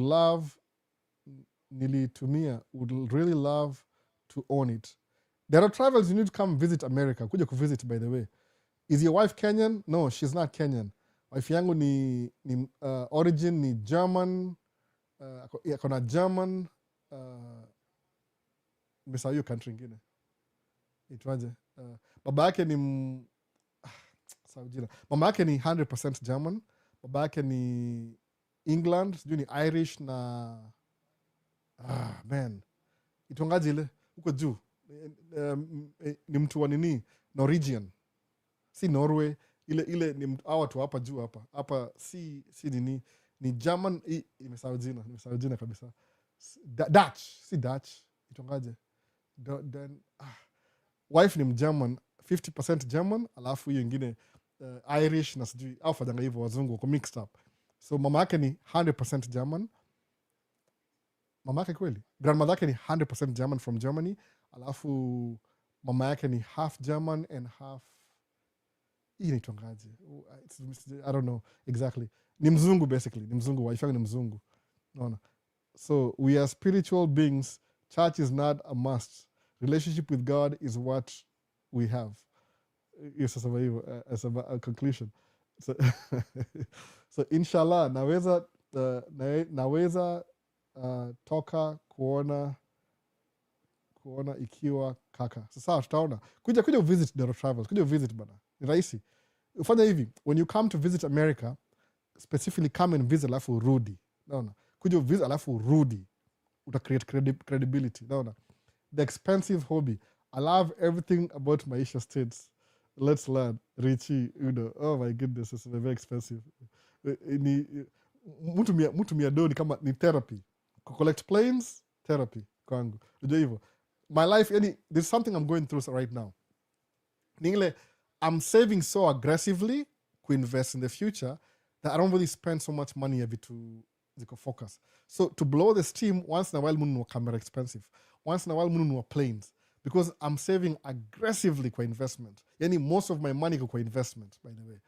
Either saving for investment or something else in the beginning. Because I'm getting old. It's not your time, by the way. That's what skills nanga mchezo mingi. But your plane collection is very expensive. Nikona kadhaa, by the way. But ndashia pole as time goes. I'm learning how to do it. It's brand new. Nilipo hiyo suggestion na buy planes zangu kwa how many places? Buy place 3. Buy nitonga MTS. Richie ni wewe Ohio. Iko Ohio huko. Sio kama niko kwenyu, by the way. MTS iko Ohio. Buy planes from Ohio, MTS. Na buy from DG Pilot locally. Iko St. Paul, Minnesota. Alafu nunua kwa the airplane shop iko Las Vegas. Munua online. Alafu eBay, ama Amazon, ama Timu. Hii ni ya Timu, by the way. Very cheap, $5. No. I fly planes. Kuna toys. But hizi toys kuna shop dedicated ya hobbies. Inaitwa, sijui napeleka huko siku moja. I'm too shy. Mimi niko very shy. I can't do it. I'm very shy, by the way. Kuna plane ya hobby. Kama nitwangaje? Hobby Lobby. Hobby Lobby. Nikasema kama Kenya. Hobby Lobby. You can buy hizi vitu za create. Kama hii plane na kama na pieces. You put the pieces together. So watoi I think my wife na watoi wali put it together. Ili kwa watoi project. The pieces, by the way. You put everything together. Kama puzzle. So nikasema because it's a puzzle, ini cheap, I'm gonna buy the die cast. Ile kama chuma hivi. So ndakuwa nafanya hivi. Inapatia overview. Nda unbox hiyo plane. Nichukue 360 yake ni wa show. Alafu ni weigh. Alafu ni display. So by next year December, tachukua account how much money nimespend kununua planes. kuna different ratio. Kuna ya 1 to 200 and 1 to 400. So 1 to 400 ni slightly bigger, ni kama tuseme 15 inches hivi. 1 to 400 ni ndogo kama 5 inches hivi ama 7 inches hivi maximum. So kama ni ndogo natumia ile lens ile macro lens ni bring out muone picha. Kama ni kubwa sana natumia tu lens ya kawaida. So it's a new thing. I'm trying out on this channel. Sababu huyo msa wa shop aliniambia DJ, aliniambia you need to start a YouTube channel. A collector's YouTube channel. Akaniambia sikumwambia mfanyanga YouTube, sikumwambia hivyo by the way. Aliniambia hivyo yeye mwenyewe. So ilikuwa suggestion yake kusema that's a good idea. So nilinunua what did I buy from there? Nilinunua 2 military planes na 1 local mid-size plane, connection plane. Naitwa Sun Country Boeing 737-800 na C5 na C17. Ziko pale hivyo nazi unbox baadaye. Alafu of course na P40 PE Mustang, P51D Mustang. Iko na 4 na unbox. Maybe leo na post sometime next month. I don't know how to do it by the way. I'm figuring it out. So I say tumalize. Naoma sana. Dero Travels. Come visit Dero Travels. I'm back here. Net kusumbua huku. Oh, sasa Vini come visit pia. Najua ni challenge. Oh, how? Come visit. Unapenda plane sana. Nimefanya kazi airport for a long time, alafu you're not allowed to kushare hizo pictures are close range. So if I share pictures of planes, they'll ban me from going in there. Ni rules. Don't take pictures, don't share. You can take pictures, but don't share pictures. Even wasamanga hivyo. So because I want to share, the best ni kuchukua model planes, kuwaonyesha. Niko na hizo video, niko na picha.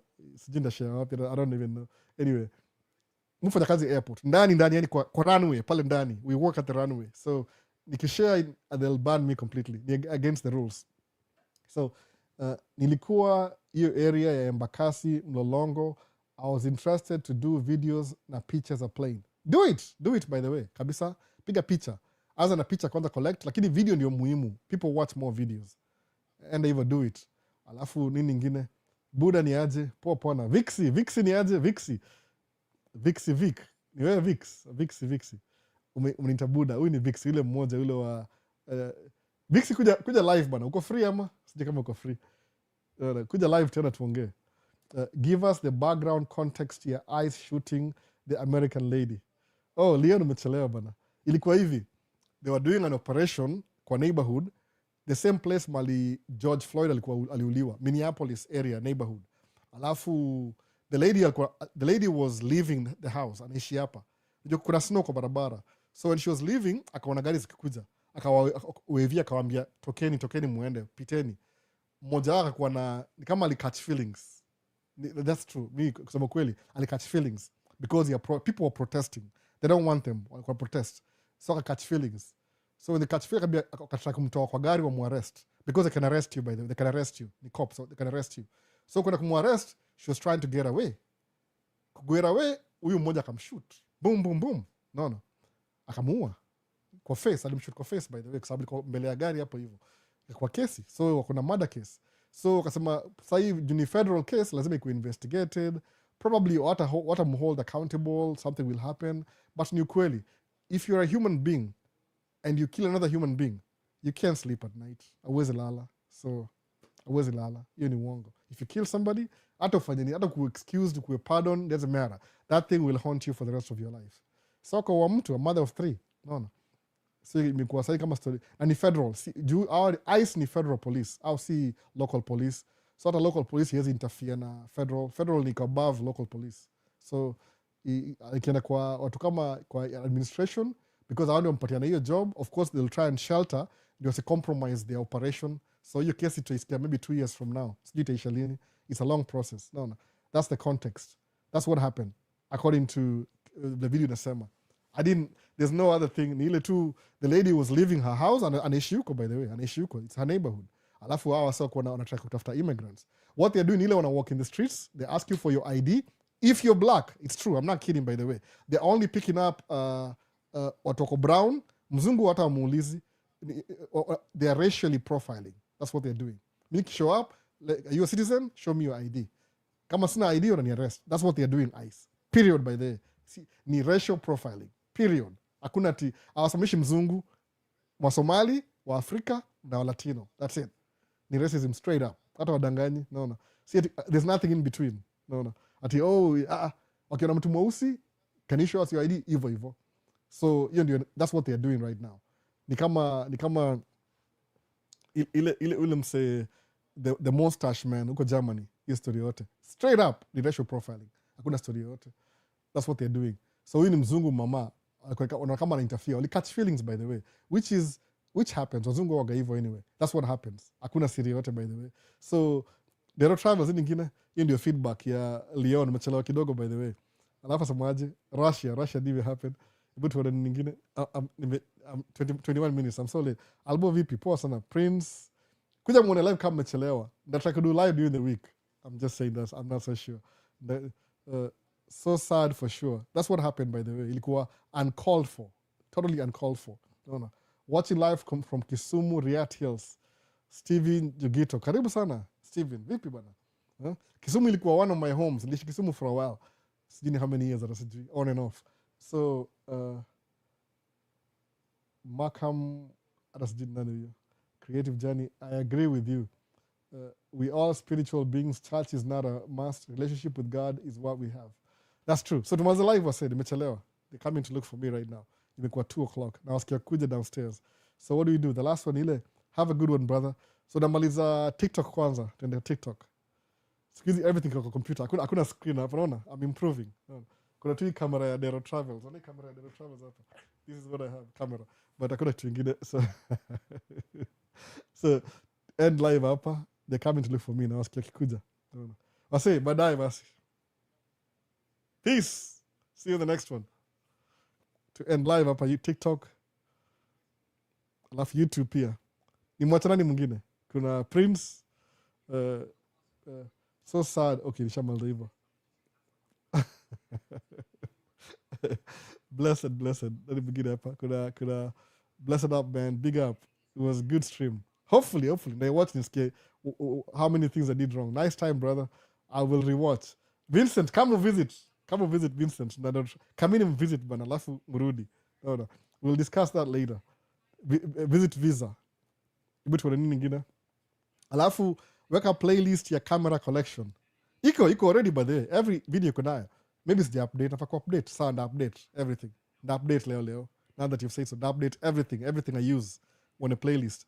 Alafu where to buy them from? Mununua from different places. Sijui naweza waambiaje link. Mununua everywhere. Mununua B&H. Hizi makampuni ziko hapa. So, ndeka playlist basi.